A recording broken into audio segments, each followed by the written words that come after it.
Hello à tous, bonjour à tous, bienvenue dans ce Mug No Tech. Nous sommes le mercredi 30 novembre et on commence tout de suite.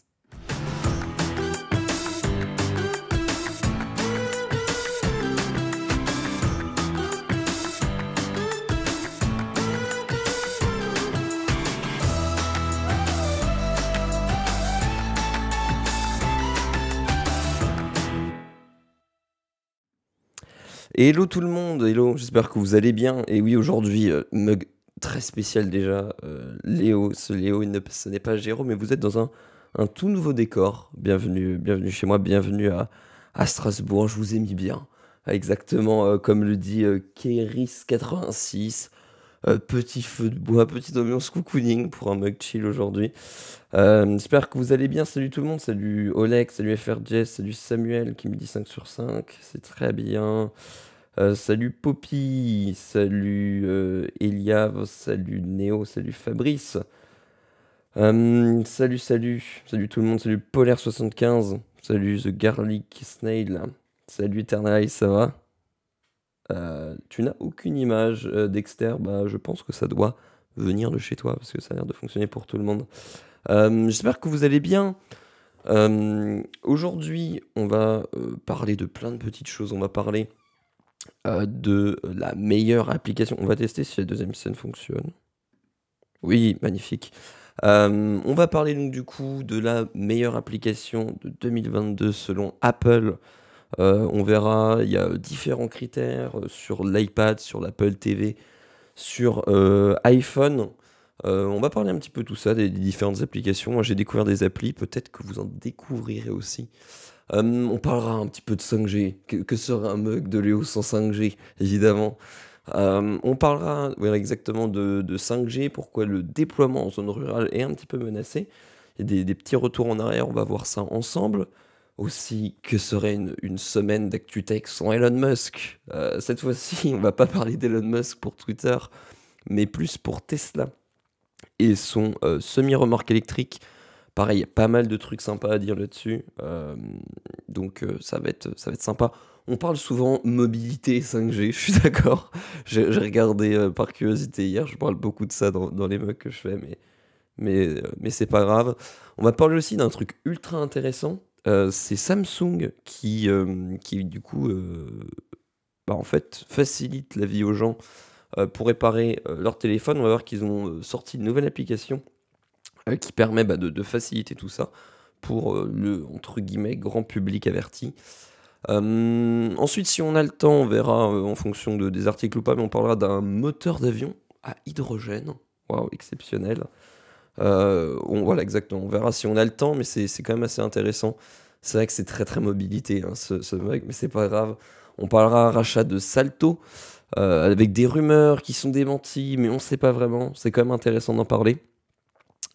Donc on verra ça tout juste après. On parlera évidemment de notre magnifique sponsor Shadow, qu'on remercie de sponsoriser cette émission. Si vous êtes intéressé, point d'exclamation Shadow, mais on y reviendra un petit peu plus tard après.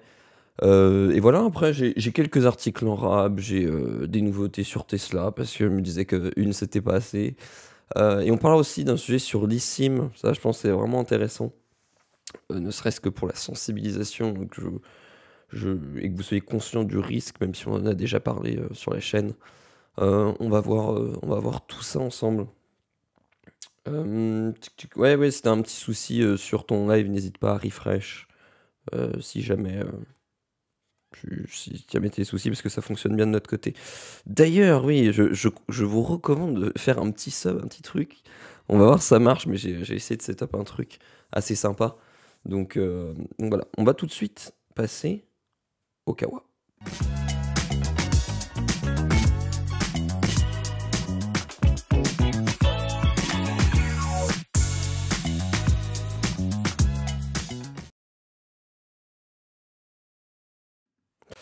Hello Torkel67, hello. On va donc parler du coup de App Store, les meilleures applications de 2022 selon Apple. Donc du coup, comme nous le dit l'article, chaque année Apple vient décerner ses App Store Awards, donc une récompense accordée aux meilleures applications de l'année. Et on va voir un petit peu le palmarès de 2022. Je sais pas si dans le chat vous avez déjà vu ou si vous avez des petites idées sur quelles applications peuvent être gagnantes. 2022, ouh, un petit sub, c'est un petit peu violent, je vous l'accorde, c'est un poil violent, mais merci beaucoup Samuel qui offre un abonnement, merci beaucoup. Gécart 24 579, bien, bravo à toi, et merci beaucoup Samuel pour ce petit sub. Je disais donc, le 2022 ne fera pas exception. Comme tous les ans, Apple met à l'honneur des développeurs si chers à son cœur en dévoilant les grands gagnants de ses App Store Awards. Chaque année, la pomme décerne un prix aux développeurs pour la qualité, les valeurs partagées ou l'originalité de leur application. Tous les systèmes d'exploitation font partie du palmarès et cela représente en tout 600 millions d'utilisateurs dans le monde répartis dans 165 pays. Assez fat. Les vainqueurs sont classés donc du coup en 3 grandes catégories: app, jeux et impact culturel. Très récente catégorie, la récompense de l'application qui ont un impact durable sur la vie des gens et qui ont influencé la culture. Donc du coup des nouvelles catégories au goût du jour, j'ai envie de dire. Fabrice, c'est moi qui me dit Apex Legends Mobile, exactement, ça nous spoil. Pas eu de son, juste l'image dans le live. Ah oui, j'ai peut-être pas setup le son. Mais bon, c'est pas grave, au moins vous avez eu un petit flash en arrière-plan.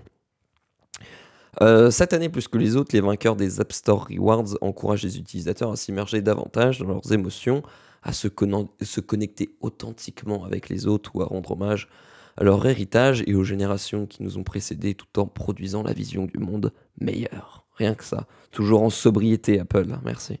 Merci beaucoup à Sem qui prime pour son 20e mois. Merci beaucoup pour ta fidélité de la chaîne Notech. Vous l'aurez vu dans le titre, je vous avais déjà spoil, BeReal qui est la meilleure application de 2022. BeReal, on en a aussi déjà parlé, Jérôme vous en a aussi déjà pas mal parlé. En gros, c'est un réseau social et en gros, le principe de base de BeReal, c'était d'être un réseau social de la vraie vie, entre guillemets, dans le sens où en gros, tous les jours, à une heure random dans la journée, ça vous envoie une notification et vous avez 2 minutes pour prendre en photo ce que vous faites immédiatement. Merci beaucoup Freddy San, merci pour ton prime, ton 16e mois. Et donc du coup, théoriquement, je dis bien théoriquement, normalement vous avez 2 minutes pour vous prendre en photo et faire ce que vous êtes en train de faire. Donc c'est-à-dire que vous êtes aux toilettes, vous faites votre BeReal aux toilettes. Si vous êtes, je sais pas, en train de courir, vous faites votre BeReal en train de courir. En gros, le but, c'était plutôt que d'Instagram et tous les réseaux, etc., où on a tendance toujours à mettre des stories ou des posts. En fait, quand on le choisit, on montre, entre guillemets, ce qu'on veut, l'image qu'on veut montrer de nous. BeReal, le principe est simple, je vais peut-être lire aussi l'article qui expliquera peut-être mieux que moi. Comme je disais, à une heure précise de la journée, il vous laisse 2 minutes pour partager une photo ou une vidéo, et pendant ces 2 minutes, vous prenez la photo et vous pouvez la partager. Application du coup qui a super bien fonctionné, qui est française en plus. Et d'ailleurs, je sais même pas, j'ai appris ça hier en lisant l'article, mais TikTok a repris la fonctionnalité avec TikTok Now et qui reprend du coup le même fonctionnement que BeReal. Et merci Bartou56 pour ton 21e mois. Et comment dire, qu'est-ce que je disais, oui, et le souci en fait aussi de BeReal qu'on nous dit pas en fait dans cet article, c'est que en fait on peut poster des dates. Donc c'est-à-dire en gros au-delà des 2 minutes, si vous avez pas pris votre photo, vous pouvez quand même poster un BeReal. Donc du coup au final, il y a très peu de gens qui jouent vraiment le jeu et qui prennent une photo pendant les 10 minutes, pendant les 2 minutes accordées, et beaucoup de gens qui les postent après. Quoi qu'il en soit, c'est vrai que c'est quand même le principe est quand même assez bien. Après, avoir l'effet de mode, avoir combien de temps ça va durer, ça c'est un petit peu plus compliqué. Et merci Maison Harkonnen pour ton 6e mois d'abonnement. Merci beaucoup. Je suis tombé dessus hier en cherchant sur l'App Store et j'en ai aucune sur mon iPhone. Ouais, bah écoute, après c'est vrai que c'est aussi BeReal, c'est pas niche, mais entre guillemets, c'est quand même assez... je sais pas. Mais oui, c'est pas non plus un grand public. De toute façon, on va voir toutes les applications, c'est un petit peu des pépites. Après, c'est quand même des grosses applications. Mais, mais comment? Mais c'est pas non plus genre Messenger, Signal, etc. Cyril qui dit Biril, ça commence à s'essouffler chez mes contacts. Ouais, non, mais moi aussi j'ai Biril. J'arrive à tenir, mais je suis d'accord avec toi que ça s'essouffle un petit peu. Après, voilà, à voir combien de temps ça va durer. C'est sûr que là, je pense qu'on était vraiment dans un effet de mode. Après, à voir si l'effet de mode va passer ou pas. Mm. Mais et quoi qu'il en soit, même moi le premier en fait, tu sais quand t'as la notif, bah, des fois tu peux pas forcément, soit tu rates la notif, ou des fois t'es dans une situation où je sais pas, tu conduis, ou même je sais pas, t'es en train de bosser, tu peux pas non plus faire ton biril, même si théoriquement c'est le but de l'appli. Donc c'est vrai que ça perd aussi un peu de son intérêt quoi. Euh, Peuvent-ils rebondir avec des nouveautés? Écoute, on verra ça dans le futur, mais de toute façon, je pense ils vont avoir besoin de rajouter des nouveautés ou des petits trucs parce que, comme dit, après avoir combien de temps ça va tenir, mais je pense que ça va s'essouffler petit à petit. Jamais j'ai une app qui me demande random de prendre des photos, c'est un autre niveau d'intrusivité. Après, évidemment, tu reçois, déjà, par principe, si tu installes l'application, c'est que tu es d'accord avec le concept. Heu, Après, ce qu'il faut savoir aussi, bah, c'est que c'est pas public, enfin, tu peux le mettre en mode public, mais bah, tu ajoutes tes contacts. Il y a que tes contacts qui peuvent voir les photos que tu postes. Enfin, les contacts enfin les amis que tu as ajoutés, c'est ça que je voulais dire. Et voilà, après comme dit, tu pas forcé, c'est pas comme si ça prenait une photo à ton insu. C'est-à-dire que si tu veux, tu joues le jeu, tu prends une photo de ce que tu fais sur l'instant. Hem et comment ils se rémunèrent? Très bonne question, j'en ai aucune idée, du business model de Beryl. C'est surtout vachement intrusif dans la vie privée en plus d'être super sarcastique. Comme dit, tu vois, c'est intrusif. En fait, c'est si tu joues le jeu, tu vois ce que je veux dire? Là, pour le coup, c'est pas à ton insu du tout. C'est-à-dire que si tu installes l'application, et que tu prends une photo, c'est que tu es d'accord avec ça, tout simplement. Mais voilà, en tout cas, c'est, quand même assez sympa de se dire que c'est Biril, meilleure application de l'année, élue bien évidemment par Apple. Donc les critères sont, un peu subjectifs, je ne sais pas. On connaît pas vraiment en fait les critères. Quoi qu'il en soit, plutôt cool que ce soit une appli française qui soit bah, dans le top quoi. C'est plutôt cool. Ensuite, on arrive sur la meilleure application iPad de 2022, qui est GoodNote 5, la meilleure application iPad. Pareil pour le coup, je connaissais pas du tout. Apparemment, du coup, c'est une application qui mixe pas mal, enfin en fait, qui utilise pas mal en fait l'Apple Pencil. Euh, donc, et qui en fait est au mi-chemin entre un traitement de texte classique et une appli note par exemple en utilisant le pencil. Cette application permet non seulement voilà, d'esquisser des dessins ou de prendre des notes, mais elle peut aussi remplacer votre traitement de texte basique. GoodNote 5 a reçu les éloges de la majorité des utilisateurs. D'abord parce qu'elle permet d'exploiter au mieux les talents de l'Apple Pencil, mais aussi parce qu'elle se synchronise sur tous les appareils Apple. En prime, GoodNote 5 est une application gratuite avec 3 carnets inclus. Pour obtenir plus de carnets, il faut débourser 11 euros en un seul achat. Donc voilà, la petite application, je sais pas si vous connaissez, je sais pas s'il y en a qui l'utilisent dans le chat ou pas. Euh, Après voilà, j'ai pas d'iPad, donc je pourrais pas vous donner mon avis là-dessus. Mais c'est quand même sympa à savoir, quoi. Euh, Tac, tac, tac. En vrai, depuis iPadOS 16, Note de Apple est quasiment au même niveau que GoodNote. Ouais, bah tu vois. Après, c'est vrai que de base, comment Apple Note est quand même vachement complet. Vachement complet. Il y a Jérôme qui a fait une vidéo d'ailleurs sur la chaîne. Je sais plus c'était quoi le titre. Je m'en souviens plus, mais où il y a des astuces sur Apple Note. C'est vrai que peut-être, je suis pas un gros utilisateur d'Apple Note, mais tu vois, rien qu'avoir l'interface là. Je dis pas qu'elle est plus belle ou quoi, mais elle est plus user-friendly dans le sens où ça ressemble plus à des trucs que tu as déjà vus, je trouve. Après, c'est mon avis perso. Là où Apple Note, je trouve que c'est pas forcément au tout début, une fois que tu as pris la main, forcément, ça va, ça le fait. Mais je trouve qu'au début, des fois, tu étais un peu perdu de passer d'écrire du texte, de passer en mode pencil, etc. C'est pas ultra évident, je trouve. Euh, oui, j'utilise GoodNote régulièrement et c'est bien pratique. Franchement, OneNote est pas mal aussi quand on cherche du cross-platform. Ouais, bah après, OneNote, c'est quand t'es sur Microsoft, mais c'est vrai que quand t'as genre un PC sous Windows ou quoi, ou d'autres devices pas Apple, c'est vrai que OneNote, ça peut être sympa. Tiens, je vais tester, Naliric. Bah oui, on va tester, hein. Surtout que du coup, de ce que j'ai compris, c'est gratuit les trois. Enfin, les trois. T'as trois carnets qui sont gratuits. Euh, J'adore utiliser Paint pour mes notes. J'utilise aussi pour lire des BD PDF sur iPhone, tu vois, intéressant. Ah oui, voilà, Jérôme vient de le dire, c'est 6 astuces Apple Notes sur la chaîne. Ça va presque bientôt, je pense, un an, un truc comme ça. Euh, c'est cher OneNote. Après, tu sais, OneNote, souvent, c'est en. T'as comment? T'as des formules d'abonnement avec tout compris. Donc, d'ailleurs, je sais que par exemple, si t'es étudiant, normalement c'est gratuit. Enfin, donc quasiment tout avec toutes les mails, tous les mails universitaires, c'est gratuit, je crois. Euh, mais voilà l'appli GoodNote. Écoutez, euh, une appli fort sympathique. Vous m'en direz plus dans le chat, se contester. Euh, on va tout de suite passer aussi à Family Tree 10, meilleure application Mac 2022. Là, je vous avoue, je suis un peu plus étonné de l'application. Bah, je trouve que c'est un petit peu plus niche, mais application qui est sortie depuis très longtemps apparemment.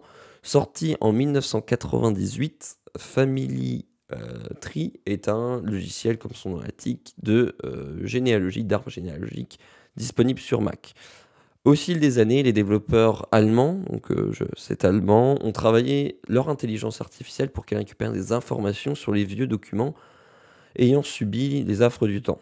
Mac Family Tree, pardon, j'ai du mal à le prononcer, peut par exemple coloriser de vieilles photos, rendre des documents illisibles, lisibles ou mener des recherches sur une partie de votre famille ayant vécu à l'autre bout du monde. La principale nouveauté de Mac Family Tree 10 est la possibilité pour les personnes n'ayant pas de Mac de collaborer sur une généalogie depuis une app web accessible depuis n'importe quel appareil, Windows ou Android. Donc voilà, une petite application pour faire un peu de comment, pas de recherche historique, mais bah ouais, pour un petit peu illuminer le passé, je sais pas comment on pourrait dire ça.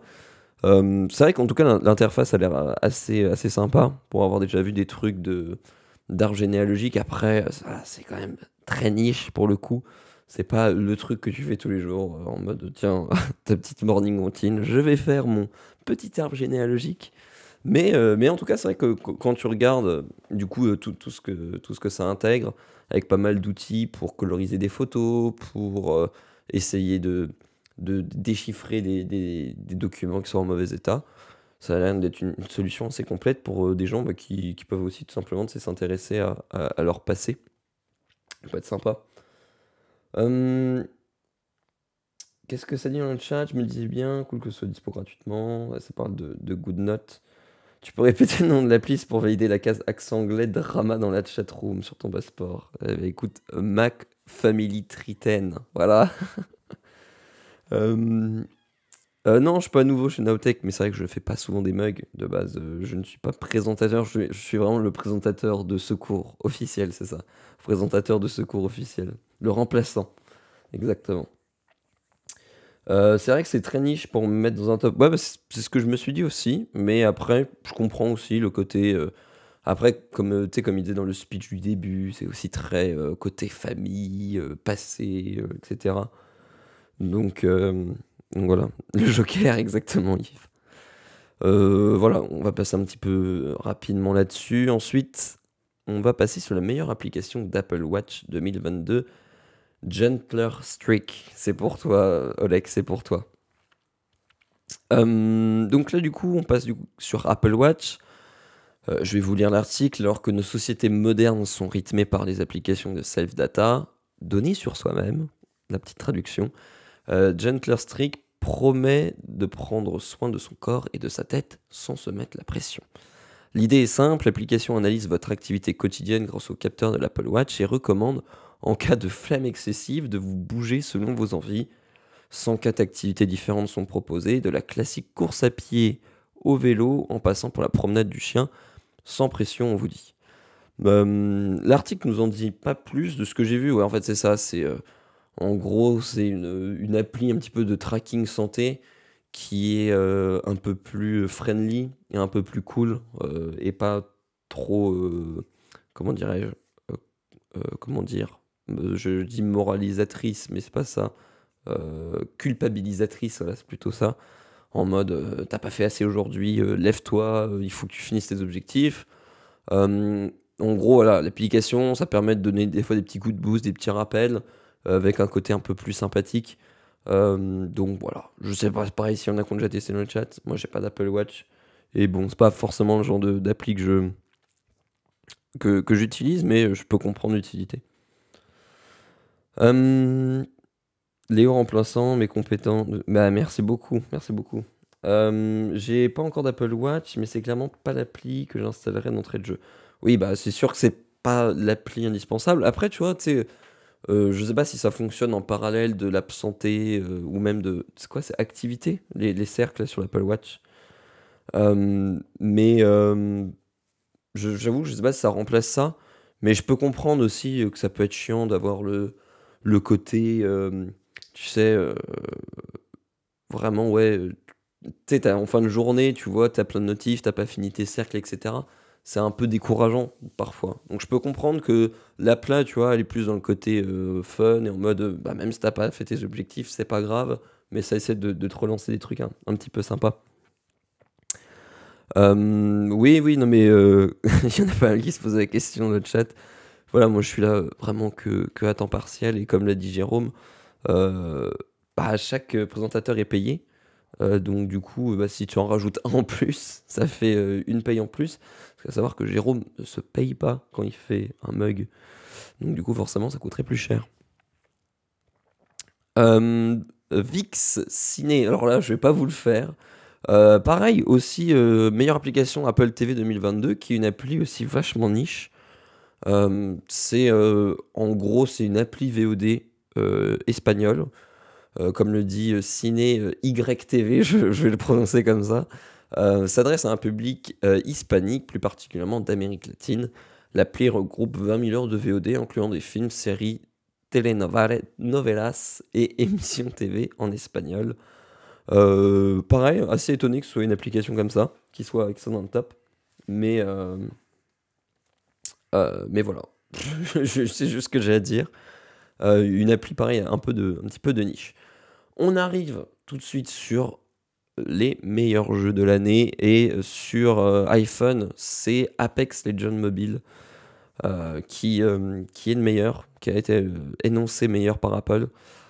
L'article nous dit on dit souvent qu'Apple est une marque qui ne brille pas dans l'univers de gaming et pourtant, l'industrie du jeu mobile, la pomme se fait une place au soleil grâce à la richesse de ses boutiques d'applications. Avec Apple Arcade, elle propose aussi des jeux de grande qualité qui n'ont rien à envier à ceux disponibles sur console. Cette année, le meilleur jeu sur iPhone est donc Apex Legends Mobile, une version mobile de la célèbre licence d'Electronic Arts. Si les mécaniques de ce Battle Royale restent classiques, le jeu se distingue par son univers futuriste et la qualité de ses graphismes. Oui, comme nous le dit l'article, c'est vrai que le gaming prend quand même une place de plus en plus importante chez Apple et aussi est mis de plus en plus en avant. Euh, comme dit dans l'article avec Apple Arcade, même si après Apple Arcade stagne encore un petit peu, il n'y a pas de gros bangers dessus. Mais du moins, on sent quand même une volonté de développer le jeu sur iPhone, mais aussi sur iPad. Et sur iPad, du coup, l'application qui a gagné, c'est Mooncage, je sais pas comment ça se prononce, qui remporte l'award du meilleur jeu. En fait, c'est un puzzle en 3D qui permet de faire des sacrés nœuds au cerveau, nous dit l'article. Le principe est simple. Deux mondes différents recouvrent les phases d'un cube. Une mission est de rassembler ces deux mondes pour n'en faire qu'un. Un puzzle casse-tête aussi difficile qu'addictif. Typique du genre de truc qui me pète la tête. Euh, En fait, Y en espagnol, c'est. Et tu vois, j'ai pas fait d'espagnol, donc j'y connais rien. Donc du coup, l'appli s'appelle Ciné TV. Ah, très simple, très simple. On aurait pu me le traduire. Ce que je remarque, c'est quand les tops, je n'utilise jamais aucune des apps proposées. Bah après, c'est forcément, c'est pas représentatif, hein, les tops. Ils vont acheter Ubisoft, peut-être, qui sait. Euh, voilà, en tout cas, la petite appli pour iPad, pareil, je sais pas s'il y en a qui ont déjà testé. Sur Mac, c'est Inscription. Pareil, je connais pas du tout. Un concept mélange jeu de cartes et escape room qui remporte le award du meilleur jeu. Et sur Apple TV, c'est El Hero, j'imagine que ça se prononce comme ça, vous me le direz dans le chat, qui met en scène un petit garçon de 6 ans qui explore le Grand Ouest au rythme d'énigmes, puzzles et autres petits jeux. Quoi, il y a quand même beaucoup de jeux de cartes, jeux d'énigmes, etc. Un petit peu casse-tête des fois, qui ont été sélectionnés. Et on en parlait juste avant, Wildflower est élu meilleur jeu d'Apple Arcade, qui combine création, narration, exploration. On y incarne Tara, membre de la famille Wild, vivant dans une ferme. Leur particularité, ils ont tous des pouvoirs de sorcellerie. Voilà un petit peu le top. J'avoue que je ne connaissais, hormis Apex, je connaissais pas les autres jeux. Mais, mais bon, c'est toujours bon à savoir. Et on en parlait aussi au début, la nouvelle catégorie, impact culturel. Il y a aussi une sélection des meilleures applications qui regroupe 5 lauréats, donc avec l'application How We Feel, disponible seulement en anglais, qui a été développée en partenariat avec le Centre pour l'intelligence émotionnelle de l'université de Yale, je sais pas comment on dit, beaucoup de problèmes de prononciation dans ce mug. Gratuite, elle permet de mieux gérer ses émotions. Je sais pas trop comment ça fonctionne, mais on voit aussi par cette nouvelle catégorie qu'il y a c'est un petit peu aussi au reflet de la direction d'Apple sur le côté très santé, bien-être personnel. Aussi, donc du coup, dans ces applications-là, il y a un jeu qui s'appelle Dots Home, qui est un jeu en 2D, dans lequel vous incarnez une jeune femme noire vivant chez sa grand-mère à Détroit. Le jeu vous fait revivre l'histoire familiale et met en lumière les inégalités d'accès au logement entre les différentes communautés. C'est vrai que les jeux, c'est pas mal pour faire ressentir les choses et se faire s'en rendre compte. Je ne trouve pas la rubrique sur l'Apple Store. Ah ouais, c'est étonnant. Ce top est fait pour découvrir des apps, pas pour présenter des apps qui sont au top du classement, sauf Apex. C'est bien aussi. Ouais, non, mais carrément. Après, de toute façon, forcément, tu vois, ils vont pas faire ce que je disais au début. Ils vont pas faire le top sur, par exemple, l'appli a pu télécharger ou je ne sais quoi. Sinon, tu aurais dans le top, je sais pas, à mon avis, Instagram, TikTok, etc. Tu vois, que ce soit Biril ou même toutes les applications qu'on a vues, c'est des trucs un peu entre gros guillemets innovants, ou qui changent de d'habitude, ou qui, comme par exemple ce jeu-là, dénonce quelque chose en fait de société. Ils ont tous des pouvoirs de sorcellerie, juste pour ne pas dire que c'est une famille de sorciers. C'est un peu ça. Euh, Ensuite, dans le top des applications avec catégorie impact culturel, on a Local Widget qui permet de garder le contact avec ses proches que vous ne prenez pas le temps de contacter. Avec cette application, vous pouvez envoyer une carte avec une photo de vous et une pensée. La personne en question recevra un widget directement sur l'écran de son iPhone. C'est vrai que le côté widget, c'est une bonne idée, vu que c'est un truc que tu vois toujours. Je comprends l'idée. Et merci d'ailleurs Tux du 47 pour son 22e mois. Bonjour à toute l'équipe et bonne continuation. Merci beaucoup pour ton Prime. Voilà un petit peu tout. Qu'est-ce qu'il y a d'autre? Ah oui, j'ai oublié. Donc il y a Waterlama, boire de l'eau. Permet, comme son nom l'indique, de suivre votre hydratation au quotidien. Notez que tout ce que vous buvez, tentez de relever les défis proposés par l'application. Ça peut être cool pour les gens qui boivent pas assez ou qui ont du mal à boire de l'eau. Et en dernier, il y a Inua, A Story in Ice and Time, qui est un jeu de point and click développé entre la France et le Canada, et qui est produit par Arte, vendu au prix de 5,99 €. Il permet d'explorer le temps et le monde des Inuits au fil des 3 époques et 3 aventures. À la base, le projet aurait dû être un film, mais un jeu, c'est bien aussi. Non, nous dit l'article. Voilà un petit peu le récap des meilleures applications, je le répète, sélectionnées par Apple.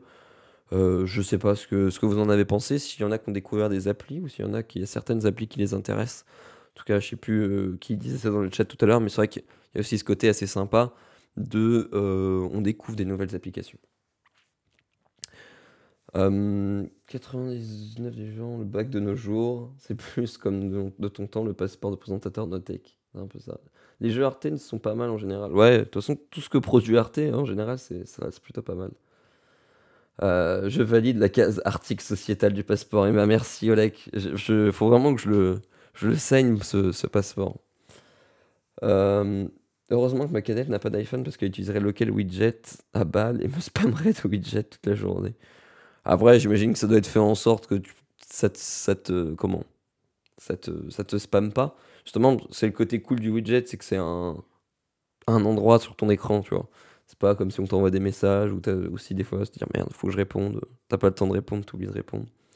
Ça peut être sympa. C'est toujours le genre d'appli. Hmm, peut-être un peu gadget, mais bon, ça peut être cool. Euh, je regarde un petit peu ce que vous avez dit dans le chat. Ils vont acheter Ubisoft. Ouais, j'avais déjà lu tout ça. Ah oui, Phil a l'air très intéressante. Ouais, bah, tu vois, si ça peut vous faire découvrir des petites applications, c'est plutôt cool. On va passer sur le deuxième article, la 5G. Encore la 5G, vous allez me dire, mais oui, mais c'est assez intéressant. Le déploiement de la 5G en zone rurale est menacé. 3 opérateurs ont envoyé une note au ministère de la Transition et à l'ARCEP pour demander un ralentissement du déploiement de la 5G dans les zones rurales. Ce qui m'a fait aussi cliquer sur cet article, c'est que je me suis dit, bien, ça ressemble au Donon. Et c'est un col, le col du Donon, qui est juste à côté. J'habite vraiment à quoi 20 minutes d'ici. Et donc, du coup, et ça m'a fait. Voilà, je me suis dit, j'ai cliqué sur cet article. C'est pour ça. Euh, sur Newt, ouais, un ralentissement. Ouais, ouais, on va pour la 5G. Exactement. On va en discuter. C'est assez intéressant. Non, non, c'est bien une accélération plutôt, non, c'est vraiment un ralentissement. Bah, justement, je vais t'expliquer pour toi et je comprends. Et de toute façon, on va le voir dans l'article. Que ce soit pour le plan fibre très haut débit ou le déploiement de la 5G, Orange, Bouygues, Télécom, SFR et Free Mobile sont les artisans sur lesquels le gouvernement s'appuie pour tirer des câbles et installer les antennes. Sur la nouvelle génération de réseaux mobiles, ces derniers ont ainsi obtenu des plages de fréquences assorties de contreparties, en particulier des objectifs chiffrés de déploiement. Mais, pardon, certains opérateurs, en particulier Orange, pestent régulièrement contre ces obligations, surtout lorsque le gouvernement ou l'ARCEP les rappelle à l'ordre, que ce soit pour des retards sur des objectifs ou d'autres problèmes. La guerre en Ukraine, la crise de l'énergie et le niveau très élevé de l'inflation ont visiblement poussé Orange, Bouygues et SFR à tenter une nouvelle fois d'infléchir les objectifs, notamment celui de déployer chacun 10 000 antennes 5G en zone rurale d'ici 2025. En vrai, le satellitaire ou fibre, ce serait mieux en zone peu dense, je pense. Après, la 5G, c'est censé ce que tu utilises avec ton téléphone. Tu peux pas utiliser de la fibre avec ton téléphone, tu vois. À moins de te balader avec ton brin de fibre optique dans ton sac, ce sera un petit peu compliqué. Et pareil, le satellitaire, on voit que, pareil, il faut quand même des gros dispositifs. Et la communication satellite qui était annoncée dans les derniers iPhones, on voit bien que c'est quand même compliqué avec un objet de cette taille de communiquer avec un satellite. Donc c'est pour ça qu'il y a des réseaux 4G, 5G. Mais donc là, ici, évidemment, on parle bien en zone rurale. On va voir un petit peu pourquoi ils veulent ralentir ça. Dans une note du coup transmise au ministre de la Transition numérique et à l'ARCEP, reprise par Phone Android, les 3 acteurs disent ainsi leur souhait de réduire le rythme de déploiement de la 5G dans les zones moins denses. Ces derniers reprennent cette fois leur compte, un argumentaire pour lequel certains acteurs s'étaient battus au début du déploiement. Déployer un réseau conduit les opérateurs à dépenser plus d'énergie. Forcément, tu rajoutes des nouveaux réseaux, des nouvelles antennes, tu consommes plus.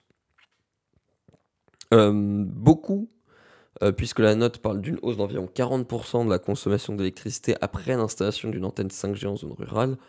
Qu'importe la fracture numérique entre les villes et les territoires, toutefois, le ministre concerné ne semble pas convaincu par les 3 opérateurs. Je cite, Pour ne pas créer une nouvelle fracture territoriale, il est nécessaire que les opérateurs de télécommunications respectent les engagements pris vis-à-vis de l'Arcep, souligne-t-il dans le journal Les Échos.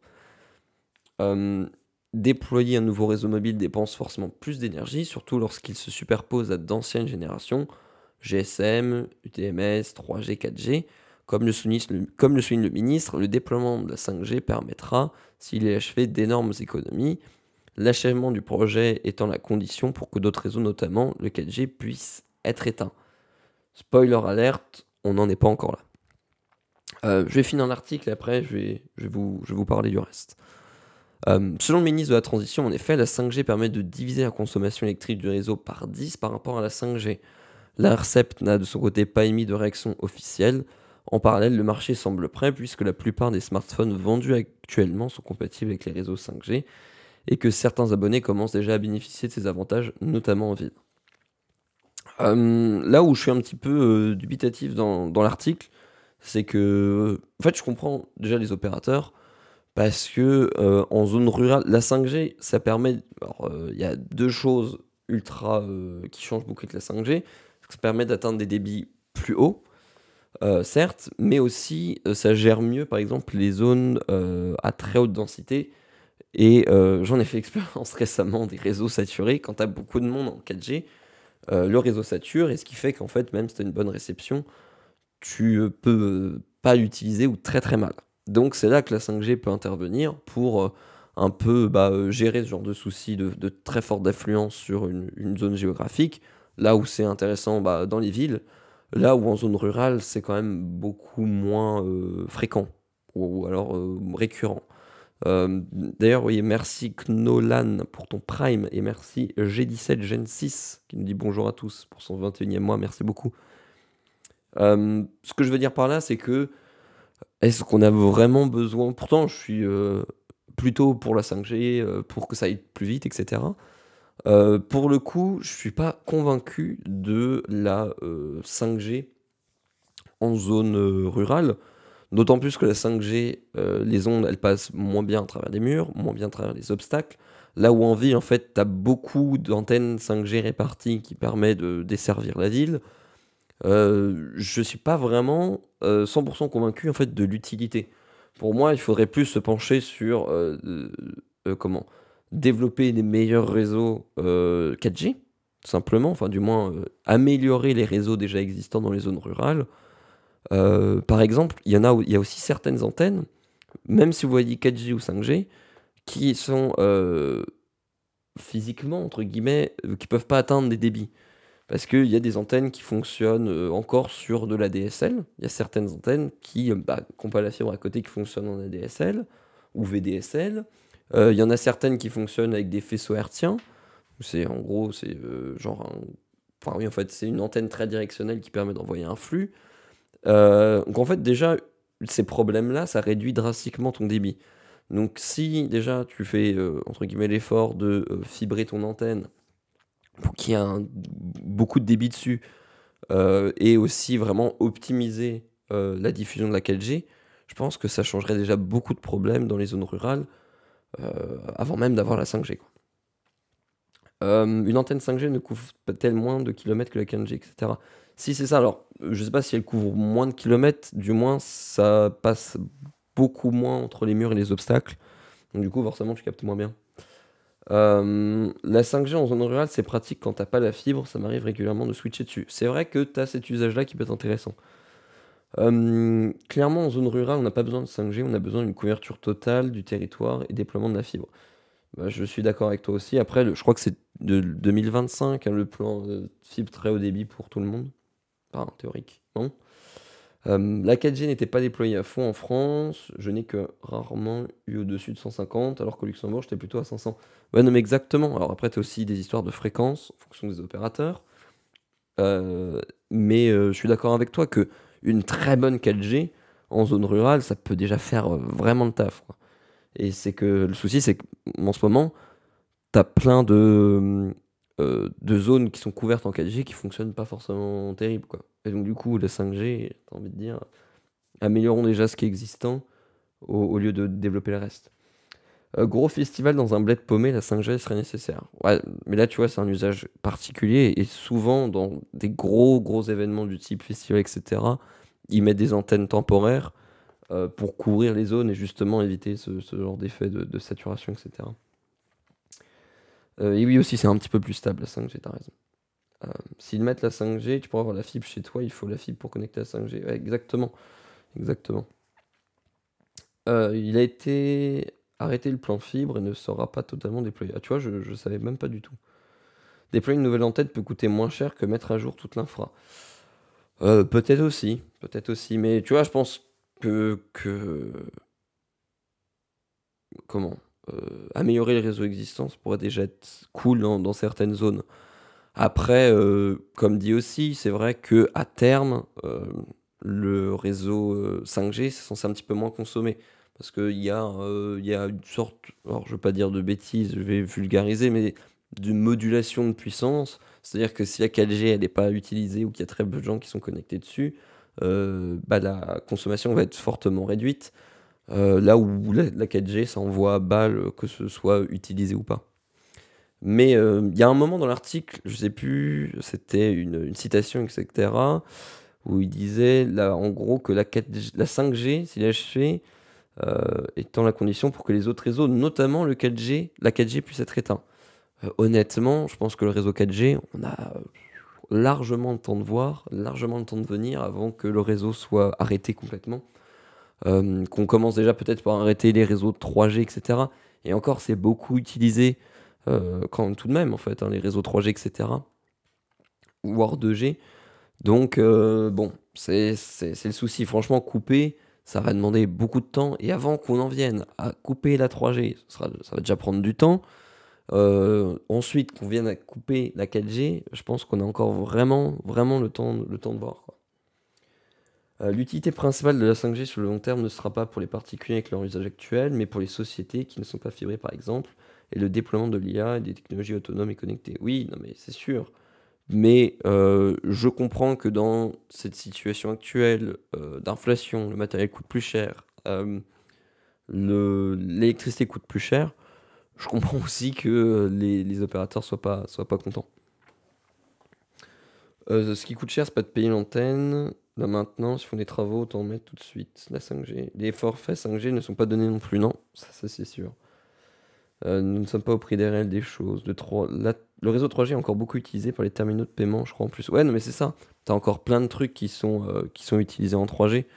Donc, ouais, je reste perplexe quant à la fin du réseau 4G euh, pour que la 5G prenne le dessus, quoi. Oui, non, mais voilà, la 5G utile voilà, dans les zones très denses, comme tu l'as dit. Donc, voilà, c'est assez partagé dans le chat. Des appels d'urgence, des ascenseurs aussi, il me semble. C'est très drôle que tu parles de ça, parce que j'étais bloqué dans un ascenseur hier. Soirée de fou. Je suis resté bloqué, c'était très drôle. Enfin, très drôle. Ça, oui, ça, c'était quand même très drôle, mais je suis resté bloqué un bon 45 minutes dans un ascenseur, le temps que quelqu'un intervienne. Donc, merci la 3G. Euh, voilà, je reste un petit peu. Honnêtement, je comprends sincèrement le point de vue des opérateurs. Là où je pense qu'une bonne 4G, et genre, je pense que en utilisant le matériel qu'on a déjà, ça peut permettre d'améliorer le réseau sans devoir rajouter du nouveau matériel. Après, je suis d'accord qu'à terme, ça peut être intéressant d'ajouter de la 5G en fonction des besoins au fur et à mesure. Mais c'est vrai que c'est peut-être pas forcément utile de déployer de la 5G à balle un petit peu partout. Il y a du roaming 5G en zone rurale, je sais pas du tout, mais j'imagine. J'ai souvent un meilleur débit en 4G qu'en 5G actuellement. Bah, en vrai, c'est possible, hein. C'est possible parce que, par exemple, c'est en intérieur. Là, tu vois, je pense que en intérieur, si je fais un speed test en intérieur en 5G, j'aurai peut-être un moins bon résultat qu'en 4G. Et inversement, si je suis dehors, peut-être que la 5G fonctionnera mieux. Je sais plus, je suis à combien, mais en 5G quand même, j'ai des plutôt bons résultats, hein. Je crois que j'avais montré mon top. Je crois qu'il a évolué depuis. Mais putain, je vais vous montrer ça. Montrer mon top speed test. Chacun sa passion, j'ai envie de dire. Attends, je vais vous montrer ça. Ah voilà, je suis à combien? Est-ce que ça fait le focus? Ouais, 1336 en top. Des beaux, tout ça c'est 5G hein, quasiment. Il y a un Wi-Fi qui traîne quelque part. Mais ouais, 1336 en 5G, c'est mon top. Voilà tout. Donc je trouvais ça intéressant d'en parler parce que j'étais quand même assez mitigé par rapport à l'avis en fait du gouvernement et de l'article, quoi. Je suis pas 100% convaincu des arguments qui sont menés. Après, je comprends aussi forcément les opérateurs aussi dans leur intérêt de pas déployer parce que ça coûte cher, ça leur coûte de l'argent et de l'énergie. Là où après l'État veut fixer ses objectifs. Mais voilà, je suis quand même assez nuancé. Je pense que par exemple, tu vois, quelqu'un disait tout à l'heure, oui, les entreprises qui n'ont pas la fibre, etc. Je pense que c'est plus intéressant, et bon, c'est quand même ce qui est en train d'être fait, hein, mais de développer la fibre optique pour tout le monde, quoi. Merci XY du 80 pour ton prime, merci beaucoup. Ma passion, c'est les cartes graphiques. C'est quelle appli qui te donne ces infos? C'est Speedtest. T'en as d'autres, mais là, c'est l'appli, je crois, c'est l'appli Speedtest. On peut cocher l'option passion louche sur le diplôme, évidemment. Voilà, un petit peu les petits articles. Tac, je vais repasser sur le navigateur. Sur la 5G. Surtout qu'il est déjà 8h48, donc on va avancer. Je sais que ça vous avait manqué. Merci beaucoup Chemical Gamer One pour ton 22e mois d'abonnement. J'essaie de me rattraper, Oleg, pour l'accent. Ils ont déjà fait le coup pour la 4G qui n'est pas vraiment déployée partout en zone rurale avec le débit correct chez moi, entre 2 et 5 mégabits sur les 3 opérateurs, idem ADSL. Heureusement que la fibre est arrivée en ce début d'année. Ouais, non mais voilà, c'est exactement ce que je disais, tu vois. Je pense qu'il y a d'autres priorités à régler avant de s'obstiner à mettre de la 5G. Après, peut-être que le fait de mettre de la 5G sur les antennes, ça les pousse à fibrer l'antenne. Mais des fois, en fait, c'est techniquement pas possible. S'il n'y a pas la fibre à proximité, l'antenne ne va pas être fibrée, quoi. C'est aussi le problème. Nelly et Eric, j'attendais ces camions. Mais oui, et on va parler un petit peu de Tesla Semi. Il faut une dose d'Elon Musk de la semaine. Après, quand c'est pas Twitter, c'est Tesla, ou quand c'est pas Tesla, c'est SpaceX. On va parler du coup du Tesla Semi. Donc, Elon Musk confirme une autonomie de plus de 800 km pour le camion électrique. J'avoue que c'est quand même un des sujets qui m'intéresse pas mal, et je trouve ça aussi quand même assez impressionnant, l'autonomie que va avoir ce camion. On va en parler. À l'époque, donc ça date déjà de 2017 que les Tesla Semi ont été annoncés. Tesla promettait déjà une autonomie de près de 800 km, à seulement quelques semaines de son lancement officiel. Le PDG du constructeur automobile américain Elon Musk a donné des nouvelles rassurantes concernant l'endurance de son tracteur de semi-remorque. J'aime beaucoup le mot. L'équipe de Tesla vient d'annoncer un trajet de 500 miles, donc l'équivalent de 805 km, avec un Tesla Semi pesant 36 000 kilos, 36 tonnes, a annoncé le nouveau patron de Twitter dans un tweet. Il semblerait donc que le camion électrique soit bien à la hauteur des attentes de Tesla et donc de ses clients. Plusieurs grandes entreprises auraient déjà commandé des dizaines d'exemplaires, dont notamment Walmart, UPS, PepsiCo, DHL ou encore FedEx. Les précipitations kilomètres des constructeurs ne sont jamais les bonnes. Ah, les comment? Les approximations, les données, oui, d'autonomie, oui, oui, c'est toujours un petit peu moins. Après, même si avec la nouvelle norme, là, c'est WLTP, je crois. Après, c'est une norme européenne. C'est un petit peu plus proche de la réalité. Et la recherche du semi, sa consommation d'une petite ville, tu nous spoil à Zeratul. Mais oui, c'est vrai, on va en parler. On dirait la fusion d'un camion US avec celui d'un européen. Ouais, c'est vrai, il y a ce côté-là. Mais après, c'est assez élégant. De toute façon, la forme aussi un peu travaillée pour l'aérodynamisme et que ça consomme moins. Mais justement, on va parler du camion électrique parce que je trouve qu'il y a un intérêt derrière qui est peut-être des fois un petit peu mieux que la voiture personnelle thermique. Le camion Tesla Semi promet d'être très autonome. Il y a quelques jours, le responsable des relations avec les investisseurs de Tesla, Martin Viecha, avait partagé que le Tesla Semi pourrait être son produit Tesla préféré.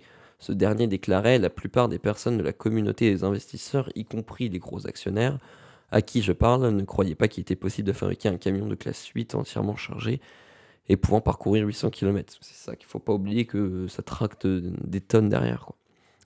Euh, une autonomie donc de 800 km avec un chargement complet entre les charges semble être un excellent compromis pour un semi-remorque commercial long courrier, car cela représente environ 8 heures de conduite.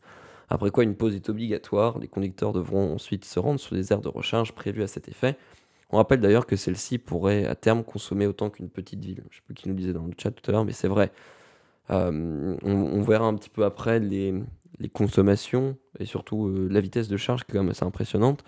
Mais là où je trouve ça assez intéressant, c'est le côté comment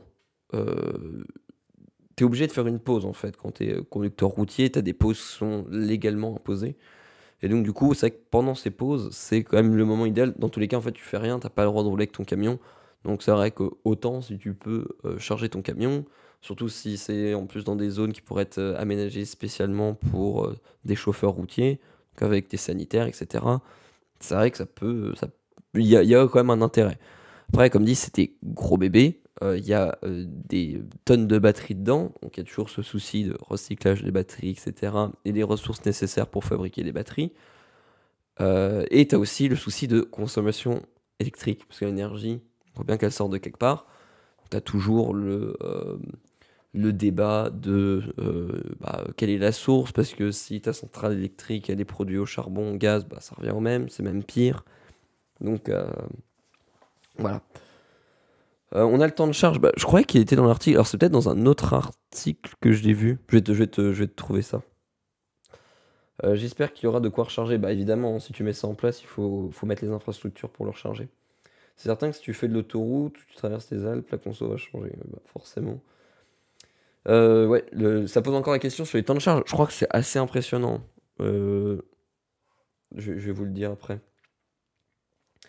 Je vais remettre une pièce. Jean Covici, dans sa dernière conférence, parle de l'avenir du fret routier et il est clairement pas électrique à batterie.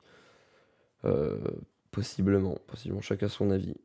Pour faire ça, proximité d'une borne, c'est au calme, sinon, bah forcément, de toute façon, là t'es obligé d'avoir des infrastructures, quoi. C'est pas dans la borne Lidl que tu vas t'amuser à charger ton SMIC, quoi. Mais attendez, je vais vous chercher le, l'autonomie, parce que je l'ai vu hier, euh, et c'est quand même assez impressionnant.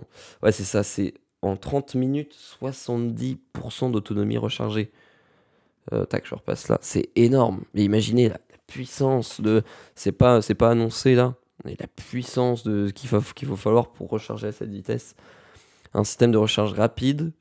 Ce dernier est en mesure de récupérer jusqu'à 70% d'autonomie en seulement 30 minutes de charge. Ça, c'est énorme. Tesla avait d'ores et déjà confirmé que ses camions électriques pourraient rouler sur une distance de 490 km. C'est ça aussi. Ce qui n'est pas dit, c'est qu'il y a deux modèles. Un sorte de modèle long range, donc à 30 000 euros plus cher. Donc le premier, c'est 150 000 dollars qui a une autonomie de 482 km. En plus, comme ça a été dit dans le chat tout à l'heure, là en plus, c'est pas spécifié chargé à combien le camion. Et réellement, ça fera jamais 482. Je pense que pour avoir une marge à peu près réaliste, on peut enlever au moins 100 km, quoi. Donc ça fait quoi? On va dire, si on peut arrondir au supérieur, peut-être 400 km d'autonomie. Et du coup, tu as le modèle à 180 000 dollars qui, là, l'autonomie est plus longue. Parler de consommation d'une petite ville me paraît un peu vague. Tout le monde n'a pas la même notion de petite ville. On parle de quoi? Ville de 10, 50, 500 ou 1000 habitants. Oui, non, mais là, c'est pour donner un ordre d'idée. Que la consommation est énorme. Mais c'est vrai que là, on n'a pas les chiffres exacts. Ce n'est pas une question d'avis, c'est une question de rationalité des ressources, éviter les dépenses inutiles. Oui, bah, ouais. Il faut tenter des trucs. C'est plus rapide que les voitures Tesla? Non, je pense pas. Par contre, plus puissant. Arrête, tu nous as dit la borne Lidl est la plus puissante de France. Mais c'est vrai qu'il y en a une qui a été ouverte près de Lyon. La plus puissante de France, c'est vrai. Mais déjà, je pense que bah, tu peux pas te garer avec ton SMI. Et même, je pense que les puissances de charge pour charger 70% d'un camion à cette vitesse, ça doit être encore plus puissant. Mais voilà, après, il y a le côté aussi qui est intéressant, c'est sur ce qui est récupération d'énergie. Parce que imaginez l'énergie qu'il faut pour faire monter un camion dans une côte, c'est énorme.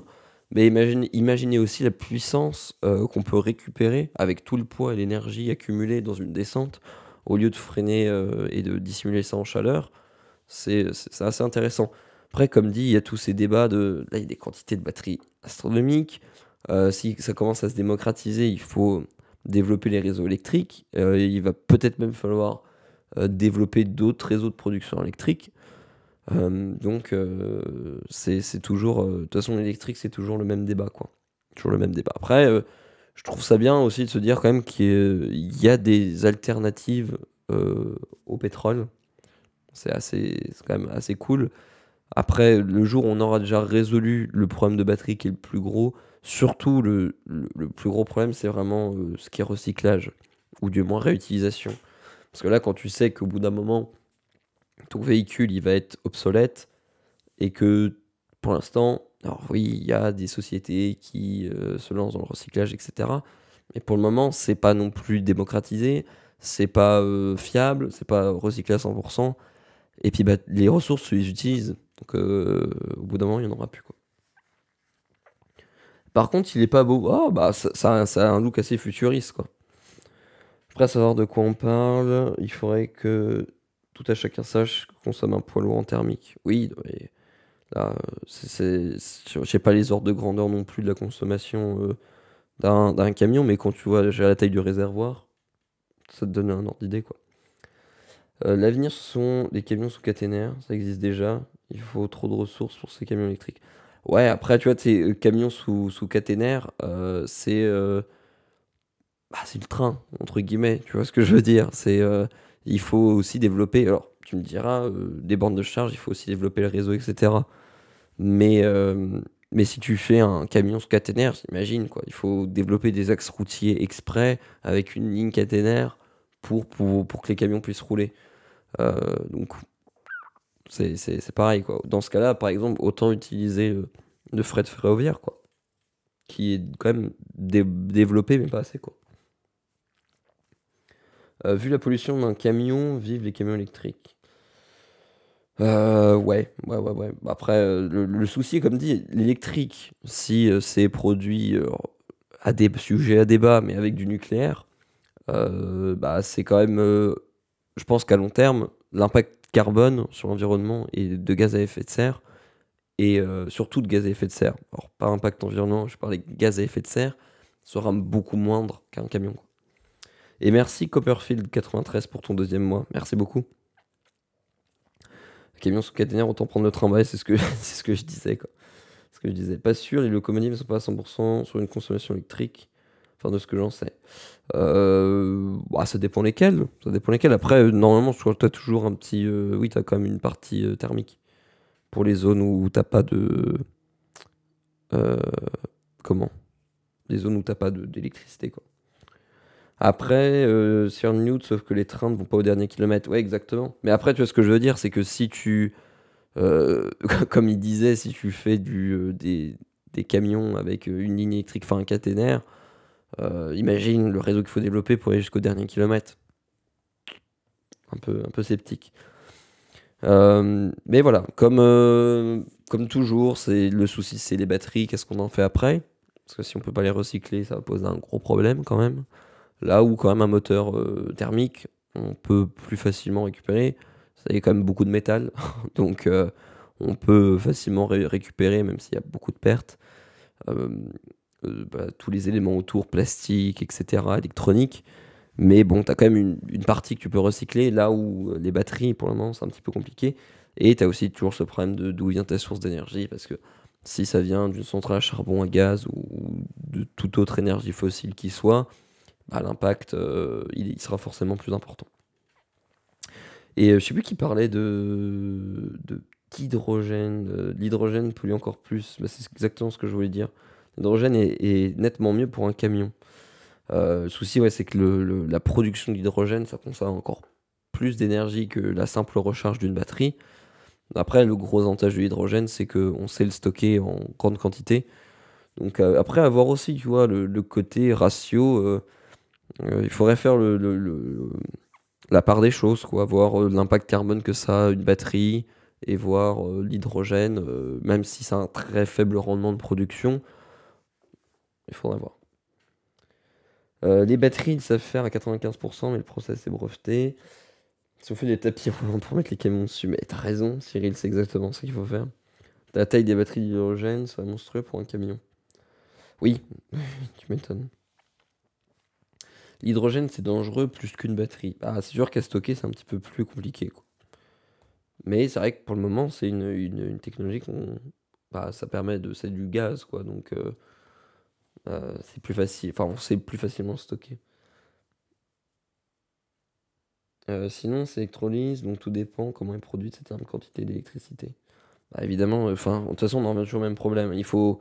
L'énergie, il faut bien sortir de quelque part, il faut une source. Donc, si c'est pas le pétrole, bah, c'est.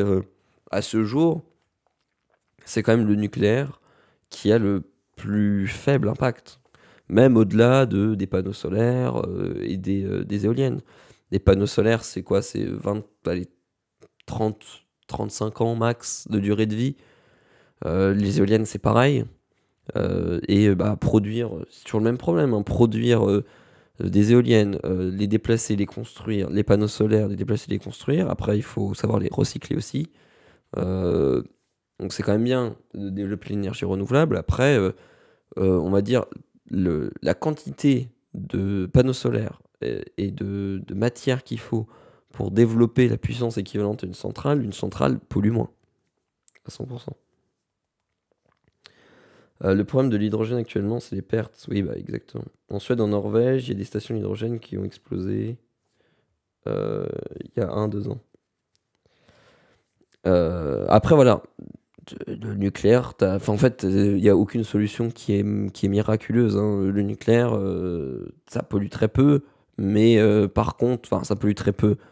Je parle en termes de gaz à effet de serre, je précise.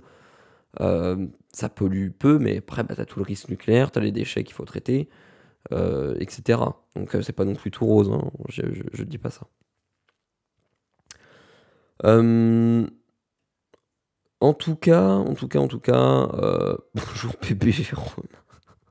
Bébé Jérôme, on l'avait pas fait celle-là. Merci 792 pour ton deuxième mois.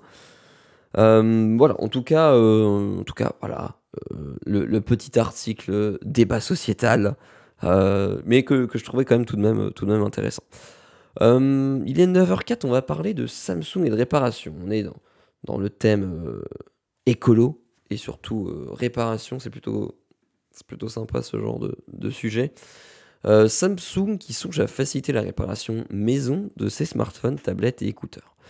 Une future application Samsung pourrait bien pousser le grand public à essayer la réparation maison des smartphones, tablettes et écouteurs de la marque, un progrès non négligeable pour encourager une consommation plus raisonnée. Il sera peut-être bientôt plus facile de réparer son Galaxy S21 tout seul. Samsung songerait en effet à mettre à disposition de tous une application permettant d'accompagner la réparation à la maison de ses mobiles et de ses tablettes, après un dépôt de brevet repéré par Sam Mobile. Le brevet consiste à protéger l'existence d'une application appelée Self Repair Assistant, qui est décrite comme un logiciel pour téléphone mobile permettant l'auto-installation, l'auto-maintenance et l'auto-réparation d'appareils et d'équipements électriques et électroniques. Smartphone, montre intelligente, ordinateur, tablette, oreillette. Le but donc d'un tel logiciel ne fait pas de doute, il s'agirait d'accompagner celles et ceux qui souhaitent se lancer dans la grande aventure de la réparation maison, afin de leur éviter de mauvaises surprises.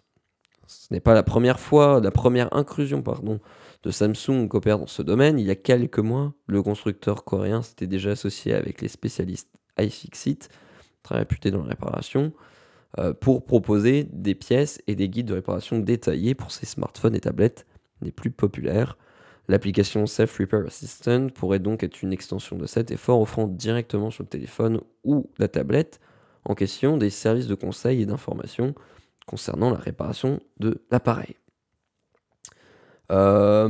C'est plutôt cool ce petit logiciel. Donc, du coup, de ce qu'on en comprend pour l'instant, c'est comment dire, c'est pas officiellement annoncé, c'est issu d'un brevet, mais c'est quand même cool de voir que quasiment tout le monde commence à s'y mettre dans cet élan de, enfin tout le monde, non, mais qu'il y a quand même une vague de réparer, ne plus jeter, recycler. Et en plus de ça, là, le but c'est d'encourager les gens à le faire eux-mêmes. Alors après, c'est aussi, je pense, pas n'importe qui peut le faire, tu vois. Je pense qu'il y a certaines personnes qui seraient un peu euh, bah, heurtées, enfin, qui auraient du mal à faire ça. Déjà, bon, il faut un petit peu de matos, mais justement, si c'est le but de cette application, c'est dire de quoi faut être équipé, les bons gestes à faire, etc.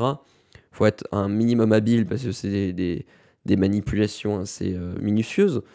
Mais pour un geek ou un mec qui est à peu près habile de ses mains, qui sait suivre un tuto de façon assez rigoureuse, c'est franchement trop bien, quoi. Une telle application, du coup, je continue l'article, particulièrement si elle est préinstallée sur les futurs smartphones du constructeur, pourrait encourager la réparation maison en offrant de la documentation, des tutos et un accès facilité à des pièces détachées. En évitant à sa clientèle d'avoir à fureter sur Internet pour trouver des plateformes d'aide à réparation dignes de confiance, Samsung pourrait répondre à un gros problème de réparation maison, avoir de l'assurance et de la confiance en soi. Ce que je trouve aussi cool, c'est que si ça conduit aussi à avoir accès à un stock de pièces officiel Samsung, parce que c'est aussi ça le souci, quand vous réparez un écran vous-même ou quoi, je l'ai déjà fait, ou même des batteries, tu es obligé d'aller sur des sites style genre AliExpress, des choses comme ça. Des fois, tu as des trucs, tu sais pas si c'est vraiment une officielle, même s'il y a le logo dessus. Tu vas prendre de la pièce compatible, mais t'es pas sûr de la qualité. Enfin, tu as aussi tout ce souci-là de il faut choisir la bonne pièce. T'es pas sûr que ça va être vraiment 100% compatible avec ton téléphone, si ça va pas l'endommager. T'es pas vraiment 100% sûr de la qualité de la pièce. Là, ça a tel côté quand même cool c'est officiel, quoi, c'est du Samsung. Après, avoir aussi le prix, parce que s'ils massacrent sur le prix, ce serait débile. Parce que du coup, ce serait dommage. Mais j'imagine que si ça va dans ce sens-là de réparer soi-même, j'ose espérer que les pièces sont à un prix un minima abordable. Ce serait con de faire cette application que sur le mobile que tu dois préparer, c'est vrai, 100%. Après, j'imagine aussi que ça y aura un site ou un truc comme ça, quoi. Enfin, j'ose espérer, parce que sinon, comme tu dis, ce serait très con. Perso, je me vois pas réparer moi-même mon smartphone, j'aurais trop peur d'aggraver le problème en faisant une fausse manip. Ouais, mais voilà, tu vois, toi, Fabrice, tu te sentirais pas capable, tu préfères le laisser à quelqu'un de peut-être plus compétent ou un réparateur. Tu vois, genre, le but, c'est pas que les réparateurs arrêtent de faire le boulot. Mais tu vois, je me dis, bah, perso, moi, je trouve ça trop bien, tu vois. Et je me sens prêt quand même à. C'est pas si compliqué que ça. Après, je trouve, t'as ce côté surtout, t'as beaucoup d'appréhension. Mais honnêtement, si tu suis de façon minutieuse, tu verras que c'est pas entre guillemets si compliqué que ça, quoi. Après, c'est surtout de la minutie, il y a certains trucs, voilà, c'est des petites nappes, faut faire attention. Mais déjà, il y a beaucoup de tutos actuellement qui existent, non Samsung, qui sont super bien faits. Là, je me dis que si c'est vraiment fait de façon didactique, ça peut être cool, quoi. Tu m'étonnes, vécu ça, plus la perte financière de la pièce. Oui, non, mais après, c'est sûr, t'as toujours ce risque-là. Je conçois. De la confiance sous forme d'app. Donc du coup, pour se lancer, on parlait de confiance. L'article nous en parle. Pour se lancer dans la réparation d'un smartphone ou d'une tablette, il faut être sûr de la qualité des guides que l'on consulte et de la provenance des pièces détachées que l'on achète. Les bricoleurs les mieux renseignés n'ont pas de mal à naviguer sur les différents sites pour trouver des conseils les plus appropriés, mais pour le grand public, c'est une autre histoire. Trouver un tuto YouTube ou acheter des pièces détachées sur un site tiers quand on n'est pas certain de ce que l'on fait peut être intimidant.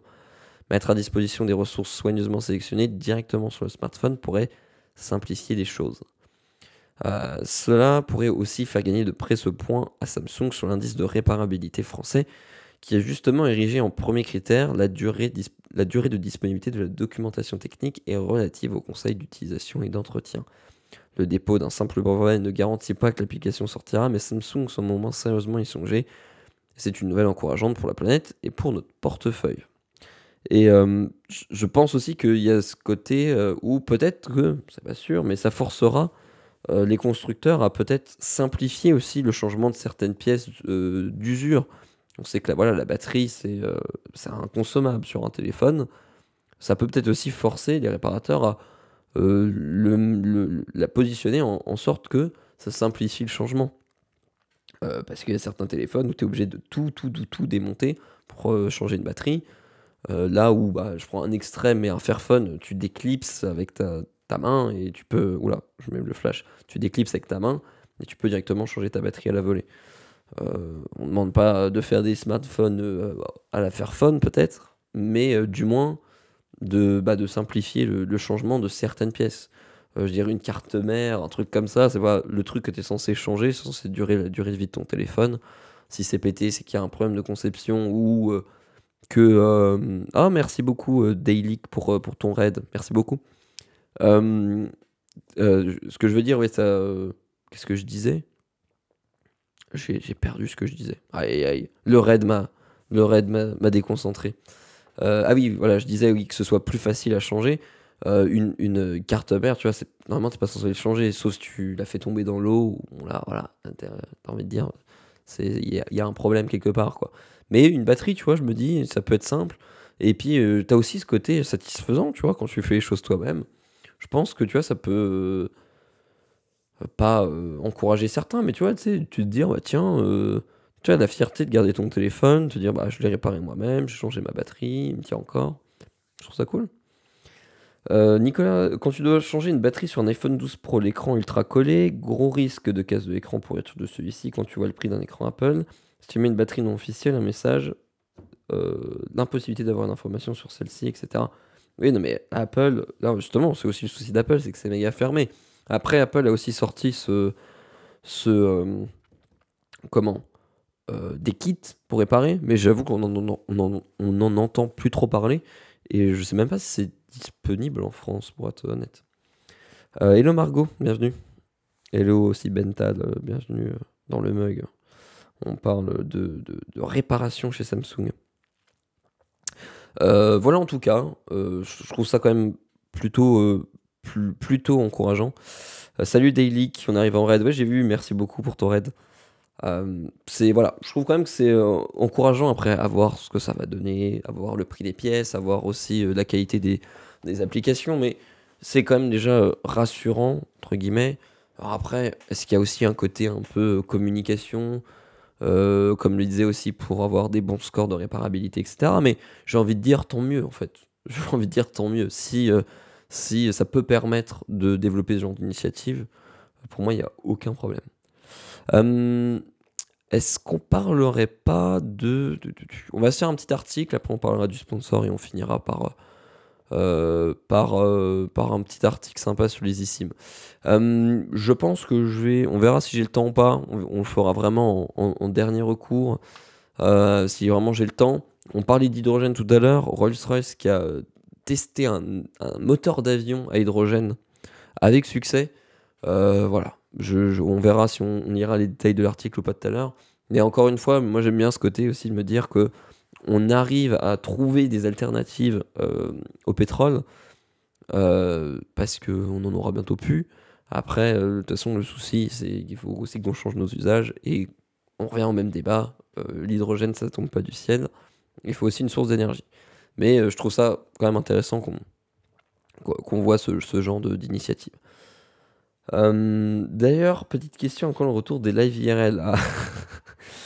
C'est sur la chaîne Les Haut-Parleurs, évidemment, des live IRL. Honnêtement, en vrai, je pense que j'attends du nouveau matos parce qu'il y avait des soucis, etc.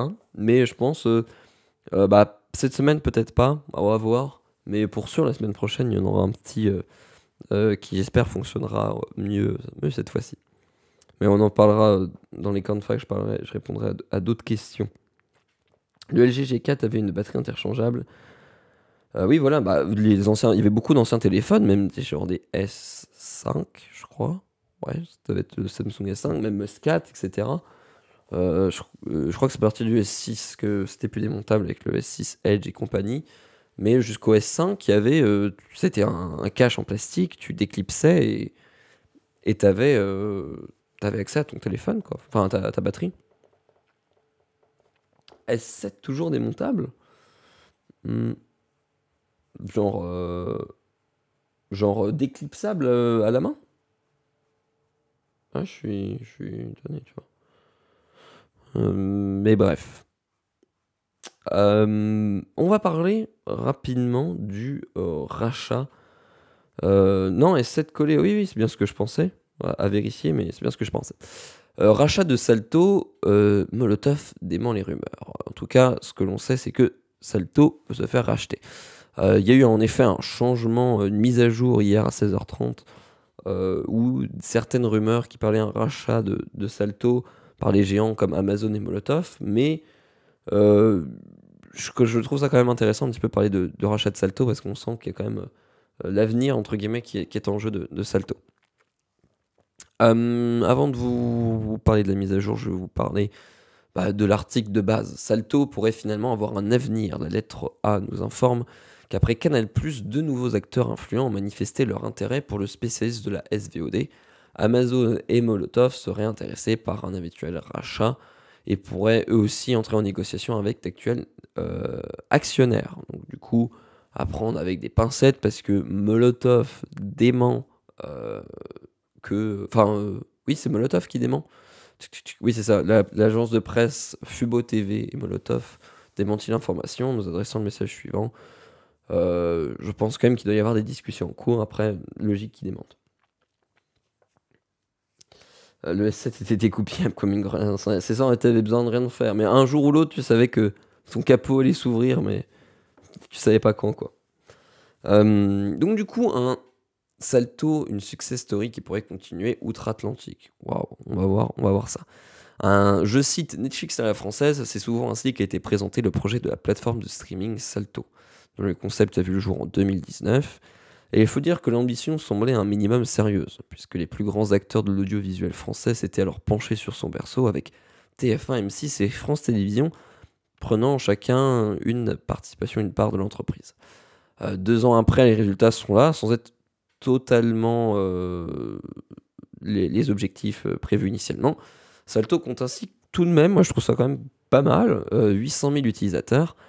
Un chiffre conséquent, mais en deçà des attentes des associés qui tablaient sur 1 million d'utilisateurs au bout de la première année. Quand même un petit peu moins en dessous des objectifs, mais quand même, je suis déjà étonné que ça ait fonctionné à ce point. Plus compliqué encore, les 3 partenaires ont dû encaisser au total une perte de 180 millions d'euros dans ce projet. C'est là qu'on voit aussi le coût énorme de ce genre de plateforme, quoi. Canal a aussi démenti être intéressé. Et je vois pas Amazon s'embêter avec ça. Je sais pas en fait d'où sortent ces rumeurs, mais je trouve ça, au-delà de savoir qui va racheter, je trouve ça intéressant de savoir parce que il y a eu le départ, on va le voir juste après dans l'article, de deux gros actionnaires majeurs de TF1 M6. Donc, en fait, c'est un petit peu là, on sent que si c'est pas racheté, on sait pas comment va finir la plateforme, quoi. Et on verra de toute façon dans les semaines à venir si les rumeurs étaient vraies ou pas. De toute façon, c'est toujours à prendre avec des pincettes ce genre d'informations. Cela a entraîné à la mi-novembre l'annonce du départ de TF1 et M6, soit la mise sur le marché de 66,66% des parts de Salto. Pourtant, ces départs ne signeraient en rien la fin de la plateforme, puisque, du coup, on n'est pas sûr, mais Molotov et Amazon pourraient s'intéresser à la table des négociations et même obtenir le soutien des propriétaires. Aujourd'hui, si on va chercher un actionnaire qui croit dans le projet industriel de Salto, on est prêt à s'engager sur la durabilité, c'est-à-dire sur le fait de laisser nos contenus pendant une certaine période, a ainsi expliqué le 24 novembre sur BFM Business le directeur des antennes des programmes de France Télévisions, Stéphane Sipton-Gomez. Salto, le service déjà disponible sur Amazon. L'un des deux acteurs en question, à savoir Amazon, connaît par ailleurs déjà très bien la plateforme de streaming Salto. Cette dernière fait en effet partie du bouquet de chaînes auquel les abonnés peuvent souscrire. Un utilisateur du service Prime peut ainsi s'en offrir l'accès contre 7,99€ par mois. En cas de rachat par le groupe de Jeff Bezos, cette somme pourrait-elle tomber à zéro? Suspense. Suspense. Voilà, je trouvais ça un petit peu intéressant de voir quand même que l'avenir de Salto est quand même incertain, parce que si c'est pas racheté, on sait pas trop ce que ça va devenir. Parce que là, comme le dit Nicolas Sympa, s'il n'y a plus TF1, plus M6, ça va être un petit peu compliqué de maintenir la forme, surtout quand on voit les coûts colossaux que que c'est pour maintenir ça en place, quoi. Je suis déçu, j'ai Salto avant, mais il n'y avait pas de pub sur le replay, maintenant il y en a. Ouais, ça c'est un peu chiant pour un service qui est payant. Je vois pas les 3 principaux actionnaires actuels continuer à fournir leur programme en avance s'ils ne sont plus propriétaires. Bah, après, s'ils sont plus propriétaires, j'imagine qu'il y aura une redevance, enfin, une contrepartie. Après, je suis d'accord que si t'es plus propriétaire, c'est un petit peu différent, quoi. Dans ce cas, autant le donner à une autre plateforme. Salto a perdu la participation de France TV. Non, il me semble que France TV est resté dans le bateau. Après, pour combien de temps, quoi? Pour combien de temps? Euh, voilà, je trouvais ça quand même assez intéressant. Je vois quand même que dans le chat, il y en a qui sont sur Salto. J'avoue que moi, c'est pas du tout une plateforme que j'utilise. Mais, euh, mais voilà, je trouve ça quand même assez intéressant parce que si c'est pas racheté par une autre plateforme, on sait pas trop qu'est-ce que ça va devenir, quoi. Que va devenir cette plateforme? Quelle heure est-il? 9h22. Euh, Est-ce qu'on parlerait pas de notre sponsor Shadow? Le grand retour de Shadow. Ah si, on va parler un petit peu de Shadow. Je vais passer tout de suite, waouh, sur Shadow, le PC dans le cloud. De toute façon, je pense que vous connaissez ici tous très bien Shadow. Ça fait un moment qu'on en parle. Ça fait aussi depuis le début de semaine qu'ils sponsorisent le mug pendant une durée d'un mois, qu'on remercie énormément. On va parler juste par contre des petites nouveautés de Shadow. Comme vous savez, Shadow c'est un service de cloud computing. Donc tout ce qu'on peut faire avec un PC classique, c'est un PC qui est dans le cloud. Est-ce que je vous passerai pas? On ira sur le. Ouais, non, quoique, on va se balader sur le site après. Donc je vais laisser cette scène. Donc du coup, vous pouvez, en fait, la grosse avantage de Shadow, déjà que vous avez un PC, un vrai PC dans le cloud, que vous pouvez accéder sur n'importe quel appareil. C'est ça qui est plutôt cool. C'est que dès que vous avez une connexion internet stable, qu'on précise bien le stable, il demande, il recommande un minimum de 15 mégabits par seconde, mais surtout une communication, ouais, une connexion internet stable. C'est ça qui permet d'avoir la meilleure expérience Shadow. Vous pouvez utiliser ou jouer avec votre Shadow sur un vieux PC, sur un Mac, sur un iPhone, même si c'est petit, c'est faisable, sur un iPad, sur une télé connectée. Récemment aussi, ça a été annoncé même sur un Raspberry Pi 4. Donc voilà, ça prouve quand même qu'on peut le faire tourner sur pas mal de trucs. Ce qui est cool avec Shadow, c'est que même en fait, si vous avez un vieux PC, mais que vous avez un vieux PC, mais vous avez une bonne connexion internet, ça peut être une solution viable de se dire, bah tiens, au lieu de racheter, de dépenser une grosse somme dans un PC, je vais passer par Shadow. Et ça, c'est plutôt cool, du moment qu'on a une bonne connexion internet. Au niveau jeu, parce que c'est aussi quand même un des gros usages qu'on peut faire de Shadow, même si en fait on peut faire tous les usages qu'on veut, on peut faire de la 3D gourmande, on peut faire du montage vidéo, on peut faire aussi du jeu. Par rapport aux autres œuvres de cloud, en fait, le gros avantage de Shadow, c'est que c'est un vrai PC. Donc du coup, si vous avez des jeux sur Steam, etc., vous n'êtes pas dépendant d'une plateforme, enfin, vous êtes dépendant de Steam, mais Steam, vous l'avez déjà depuis toujours, et c'est ça qui est plutôt cool. C'est-à-dire que même si un jour vous venez à changer de service ou à se dire tiens peut-être qu'au final je préfère avoir ma tour, vous perdez pas vos jeux et ça c'est ce qui est cool avec Shadow. Et surtout pour un tarif, je trouve pour les performances qu'on a, c'est à partir de 29,99 avec 256 Go de stockage que vous pouvez augmenter. C'est quand même plutôt cool. Je vais vous montrer en fait ici. Il y a un lien dans le chat. De toute façon, la modération va vous le transmettre. Sinon, c'est pour l'exclamation Shadow et vous aurez accès à ça. Et aussi, ce qui est tout nouveau maintenant avec Shadow, c'est la petite option, une option Power, qui permet en fait du coup l'option Power. C'est une configuration plus performante, donc qui a le ray tracing, qui a un équivalent d'une 3070 pour un supplément de 15 euros, enfin 14,99 par mois. Je vous le disais tout à l'heure, juste ici, on voit en fait l'option Extra Storage que vous pouvez monter à votre guise en fonction des besoins que vous avez sur Shadow au niveau du stockage. Mais oui, écoutez, voilà quoi. Shadow, de toute façon, je pense que Jérôme vous en a déjà pas mal parlé.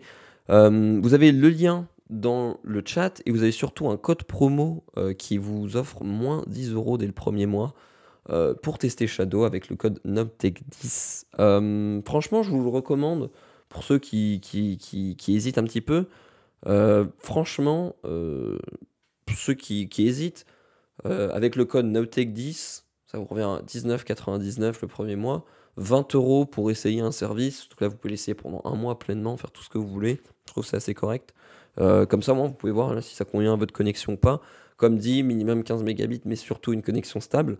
Vous pouvez jouer hein, avec des résolutions inférieures, etc.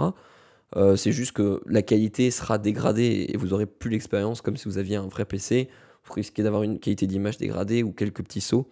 Mais, euh, mais voilà, je vous recommande quand même d'essayer. Surtout avec le code NoteID, c'est une belle promo dès le premier mois. Donc voilà. Voilà tout. Et on remercie beaucoup Shadow de sponsoriser et de nous aider à faire cette émission. J'avais d'autres sujets à vous parler, mais là, on va parler d'un petit sujet un peu plus sérieux sur l'eSIM et pourquoi l'eSIM est le candidat idéal du Swim Swap. On va parler un petit peu qu'est-ce que le SIM swap. Les autres articles, je pense qu'on les fera pas, c'est pas grave. Mais je trouvais ça assez intéressant de vous sensibiliser dessus, surtout si vous connaissez pas en fait en quoi correspond le SIM swap. Je vais lire l'article. Donc, du coup, une nouvelle arnaque basée sur le SIM swapping tente de récupérer votre numéro de téléphone en utilisant l'eSIM. On vous explique comment ça marche et comment l'éviter. Alors en fait, alors, l'article nous parle qu'est-ce que l'eSIM. L'eSIM, je pense qu'on connaît tous, c'est la SIM dématérialisée. Si je dis pas de bêtises, ça est sur l'iPhone la génération 12. En gros, du coup, ça permet d'utiliser une carte SIM sans avoir un objet physiquement, une petite carte SIM qu'on insère dans le téléphone. Tout est 100% dématérialisé et ça s'installe avec un lien ou avec un QR code à scanner. Donc quand même plutôt cool, ça évite les frais d'envoi, le temps aussi d'envoi d'une carte SIM, etc. Donc voilà, et si je dis pas de bêtises, les nouveaux iPhones américains, les iPhone 14, si je dis pas de bêtises, version américaine, je me précise, n'ont même plus de port physique SIM, et tout est en full eSIM. Et là, récemment, maintenant, tous les opérateurs français s'y sont mis à l'eSIM, qui est plutôt quand même une bonne nouvelle. Shadow, un jeu de rôle par exemple, est jouable en 4G. Pour du FPS plus compétitif, je recommande une connexion bon Wi-Fi ou Ethernet 4.7. Ouais, voilà, bah Jérôme vous lit. De toute façon, Jérôme fait tous ses live gaming depuis très longtemps sur son Shadow. Donc du coup, si vous le suivez, il y a le live gaming le lundi soir et aussi des fois le vendredi soir quand Jérôme joue. Et c'est du full Shadow, et même personnellement pour l'avoir testé, franchement ça fonctionne trop bien. Et moi qui ai un Mac, franchement c'est trop cool quoi. Parce que quand je suis pas vraiment un gros joueur du tout, mais tu vois, quand je veux jouer, bah en fait j'ai quand même la possibilité de jouer. J'ai pas besoin d'avoir une tour, etc. Je peux le faire directement depuis mon Mac. Le prix de la eSIM est le même que la carte. Ouais, ça par contre ils abusent. Franchement ils abusent. Je trouve ça un petit peu abusé aussi. l'eSIM à partir de l'iPhone XS. Ah mais tu vois, je me souvenais pas que c'était si tôt. Ah, je savais même pas que tu vois, l'iPhone 11 avait déjà de l'eSIM. Bah, merci de m'avoir repris en tout cas. Donc on va revenir un petit peu sur l'article. Voilà, on a fait un petit topo sur l'eSIM. Maintenant, qu'est-ce que le SIM swap? Donc, la notion de SIM swapping est un terme qui désigne le fait de se faire voler un numéro de téléphone portable. L'objectif des hackers est alors de transférer votre numéro depuis votre carte SIM jusqu'à une carte SIM en leur possession. Ce qui est assez inquiétant en fait avec cette technique de SIM swapping, on en reviendra après, mais c'est que en fait voilà, une personne va se faire passer pour vous auprès de votre opérateur pour récupérer. Alors auparavant, enfin ça se fait toujours, il faut faire attention. En fait, il contacte l'opérateur en votre nom pour dire ah j'ai perdu ma carte SIM, etc., etc. L'opérateur va renvoyer une nouvelle carte SIM à l'adresse que le malfrat a indiqué. Et donc du coup, en fait, c'est une technique pour que quelqu'un récupère une carte SIM. Et donc du coup, une fois que la personne a sa carte SIM chez lui, du coup, il peut faire tout ce qu'il veut, il peut l'utiliser et du coup, il peut appeler en votre nom. Ça pose pas mal de problèmes, on verra après. Comme dit l'article, cette technique, c'est pas compliqué, il n'y a pas des vraies connaissances de hacking, c'est plus du social engineering comme on appelle ça. Bien souvent, les hackers contactent le service client de votre opérateur afin de se faire passer pour vous. Ils peuvent prétexter la perte d'un téléphone, un vol ou un problème de fonctionnement. peuvent également soudoyer directement un employé d'un opérateur mobile. Pour manipuler les opérateurs mobiles, ils usent d'informations personnelles comme votre date de naissance, votre adresse, des informations en fait, qu'on peut trouver facilement sur Internet, mais aussi dans des bases de données volées que l'on retrouve sur le dark web ou même sur des forums en libre accès. Une fois le numéro transféré, cela permet aux hackers de recevoir vos SMS et vos appels, et évidemment de débloquer l'accès à certains services de double authentification. Et c'est là que c'est vraiment, entre guillemets, dangereux. Déjà, que quelqu'un a votre numéro de téléphone, c'est déjà un gros problème. Mais en plus de ça, c'est qu'il y a beaucoup de services de double facteur d'authentification, les 2FA là, qui utilisent le numéro de téléphone. Et bah là, ça pose problème. C'est-à-dire qu'en gros, quelqu'un peut faire un mot de passe oublié sur votre compte Google, Apple, etc. Et peut au calme utiliser, faire un mot de passe perdu et accéder à votre compte. Et en fait, sans des connaissances en hacking vraiment poussées. C'est-à-dire que là, en gros, vous connaissez quelqu'un, vous connaissez sa date de naissance, son numéro de téléphone, son adresse, son nom, prénom. Vous appelez son opérateur et vous pouvez faire la manipulation. C'est vraiment dangereux. Et je ne sais pas quelles sécurités peuvent être mises en place par les opérateurs, mais pour le moment, c'est que en fait, il faut juste être vigilant et c'est compliqué, quoi. Ils ne réclament pas une pièce d'identité lors de l'envoi d'une carte SIM. Non, pas du tout. Pas du tout. Et même, tu vois, bon, c'est vrai que c'est déjà un petit peu plus poussé. Il faut la pièce d'identité, mais il y a aussi beaucoup de leaks de documents d'identité, quoi. C'est ça qui est chiant. D'accord, c'est peut-être ce qui s'est passé avec mes grands-parents. Ouais, peut-être. Moi, je connais des gens dans mon entourage chez qui c'est arrivé. Si je dis pas de bêtises, aussi Defend, je crois que ça lui est arrivé, il avait fait un thread Twitter là-dessus. C'est inquiétant, quoi, parce que du coup, en fait, les gens peuvent accéder à votre iCloud et compagnie super facilement, quoi. C'est vraiment un vrai problème et il faut faire vraiment attention, soyez vraiment vigilants. Là, en fait, l'arnaque qu'on va parler, du coup, avant, ça fonctionnait avec les SIM. Là, maintenant, en plus, ça, ils utilisent l'eSIM. C'est-à-dire qu'en fait, il n'y a même plus besoin de le faire livrer l'adresse chez quelqu'un d'autre. Il suffit d'intercepter le fichier ici. Donc du coup, c'est ce que nous dit. Une nouvelle arnaque tente de récupérer votre numéro de téléphone via une eSIM. Ce scam commence par un SMS qui renvoie vers un nom de domaine, eSIM support, etc. Du coup, n'allez pas dessus, dont l'interface imite le site de SFR.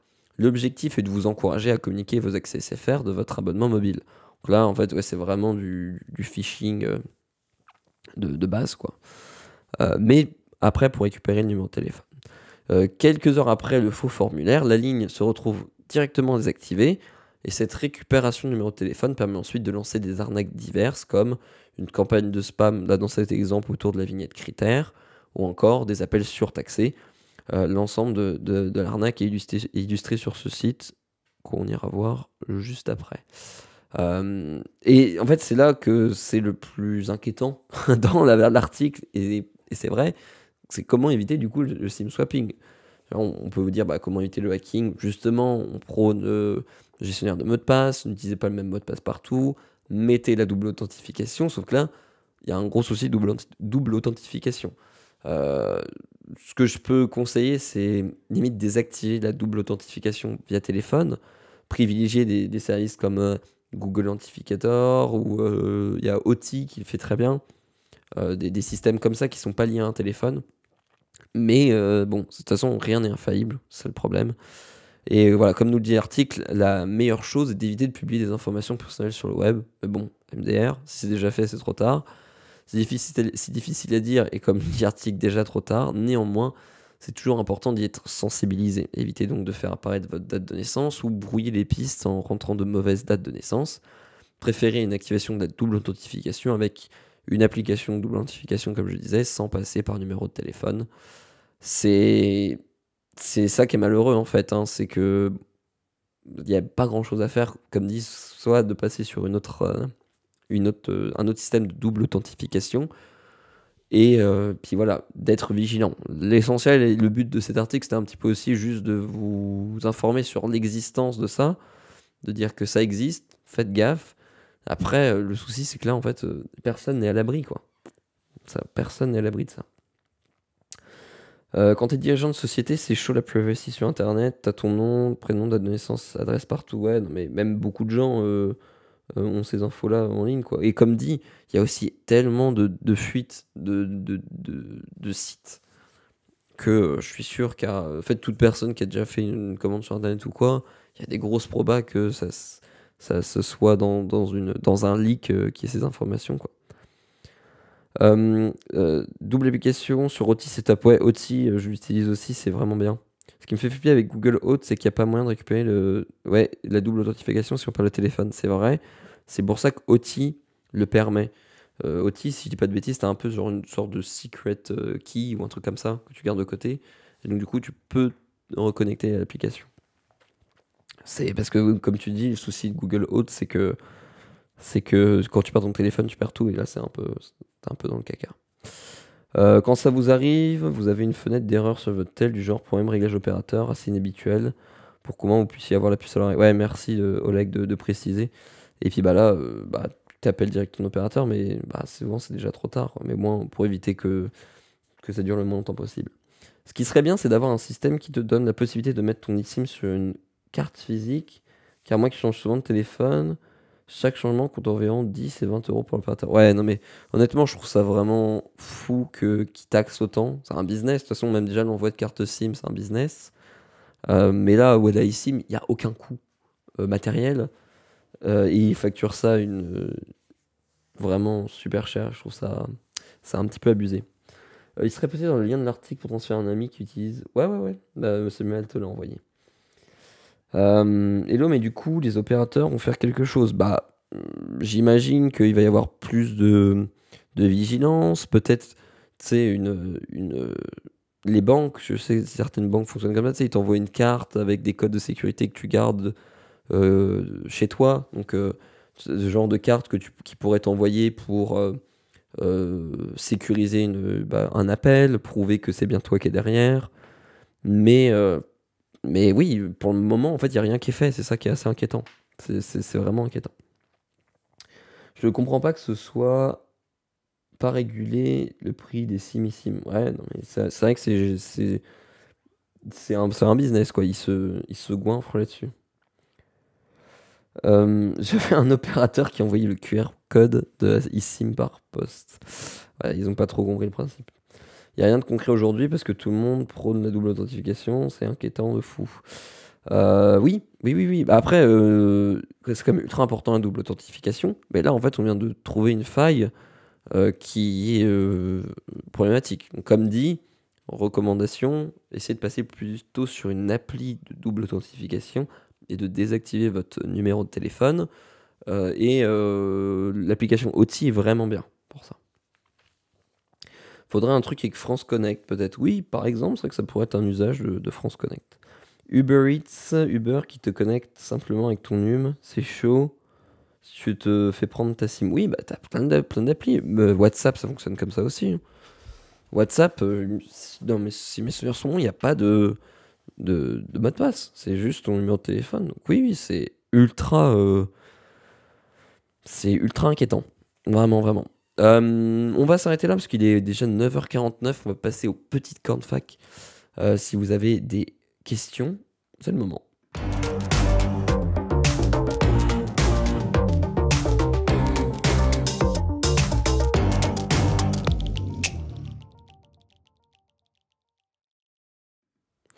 Il est 9h40, tout à fait. Mais ouais, franchement, ce souci de double authentification, c'est un vrai problème, quoi. Et là, en plus, on est vraiment dans des problèmes de. Alors, là, on est dans une campagne de phishing, mais il y a aussi beaucoup de problèmes qui arrivent comme ça, avec vraiment du social engineering, quoi. Des gens qui appellent un conseiller via le numéro de support et qui se font passer pour vous. Donc, c'est vraiment un problème. C'est quoi tes colonnes derrière? Je ne sais pas du tout. Oui, oui, c'est du focal après la référence, je ne l'ai pas parce que c'est pas à moi. Mais ouais, j'ai deux colonnes focales. Enfin, la passion de Guillaume et la photo et toi. Je ne saurais te dire, franchement. Le bricolage, si, bricoler, bidouiller des trucs, des nouveaux trucs. C'est une catastrophe, Léo, sur les horaires, pire que Jérôme. Et ça doit être les 806, je crois. Et Aria 806, si j'ai pas de bêtises. Salut, Alexios. Salut, salut.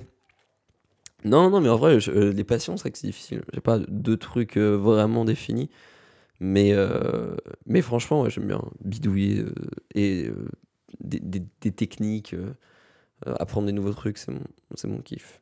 Pas de voix centrale, non, non, pas du tout. Juste du stéréo. Bah, et puis là, je sais plus qui m'a posé la question tout à l'heure dans le chat, mais ça qui est en ce moment, je suis en train de tester des live IRL sur la chaîne Les Haut-Parleurs. Je vous invite, je fais instant promo. Mais ouais, là, bah, en ce moment, je suis à fond là-dedans.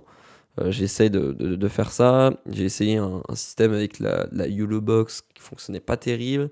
Là, j'ai normalement avec un nouveau système, etc., qui permettrait d'être plus stable, de consommer moins de bandes passantes. Donc en ce moment, je suis à fond là-dedans. Et c'est mon kiff du moment, entre guillemets. C'est vachement intéressant, mais compliqué. Il va bientôt falloir remettre une bûche dans la cheminée, mais il faut surtout remettre un sub en fait. Dès que tu mets un sub, ça rajoute une bûche. Exactement. Qu'est-ce qu'il y avait? Un bricoleur de talent, merci Jérôme. Mais un peu bancal parfois. Un peu bancal. En tout cas, ouais, j'espère que ça vous aura bien plu ce petit mug dans un décor atypique, différent d'habitude. Qu'est-ce que t'as pas aimé dans la Yellow Box? N'hésite pas si tu veux des conseils dans le stream IRL. Ah bah carrément, carrément. Attends, mais c'est... Ah non, je sais plus. Pourquoi que je regarde? Bah écoute, j'y serai pas, merci. Pas peur du burn? Non, non, non. Franchement, t'as plus trop ce problème-là. Je l'ai là en plus avec le box. Dans sa boîte. Parce que je vais essayer de la revendre, je pense.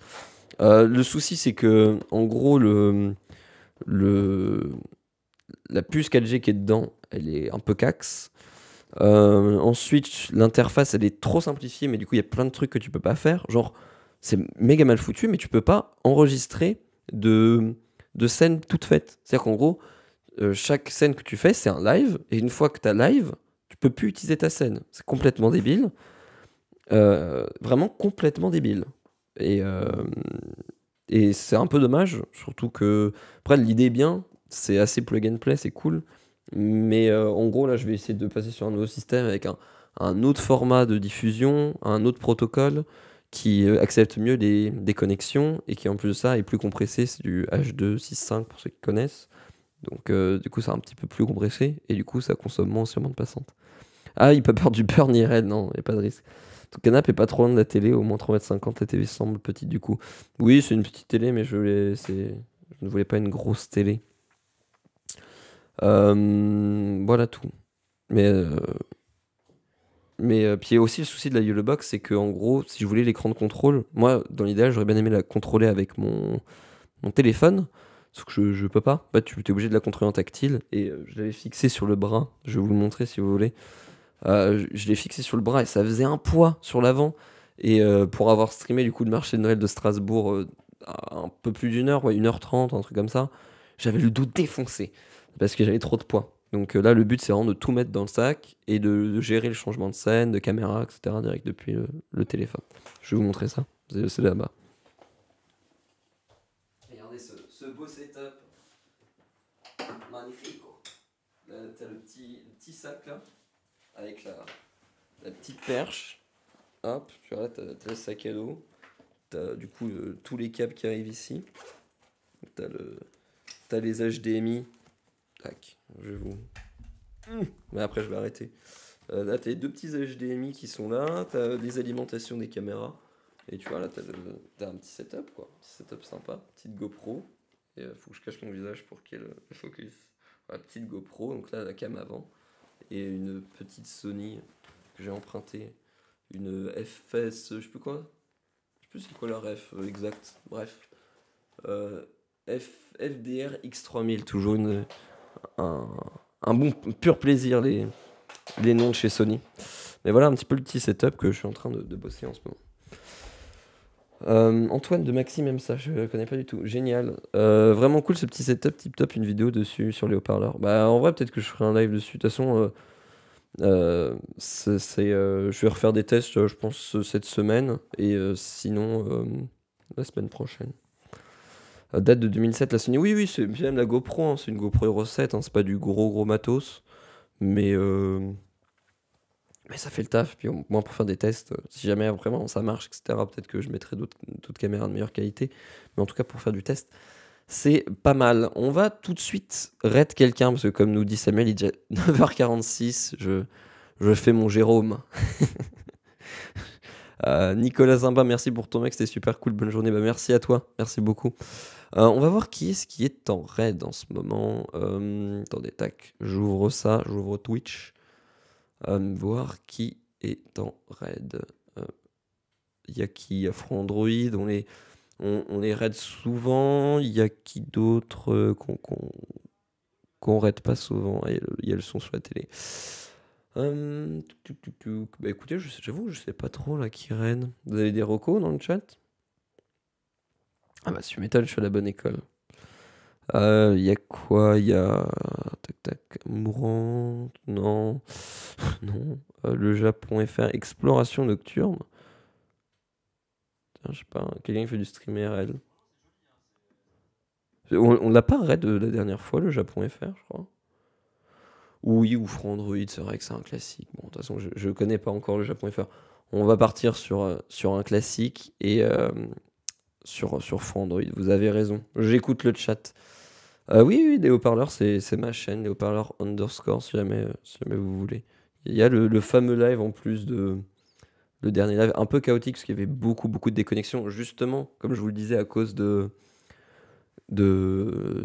saturation. Et la 4G de la box c'était vraiment un peu pourri. Je vous envoie tout de suite en raid. Je vous remercie pour ce mug. J'espère que ça vous aura plu. Je vous mets sur le générique de fin. Ciao tout le monde et sans doute à la semaine prochaine. Normalement jeudi prochain on se retrouve pour un mug ensemble. Ciao.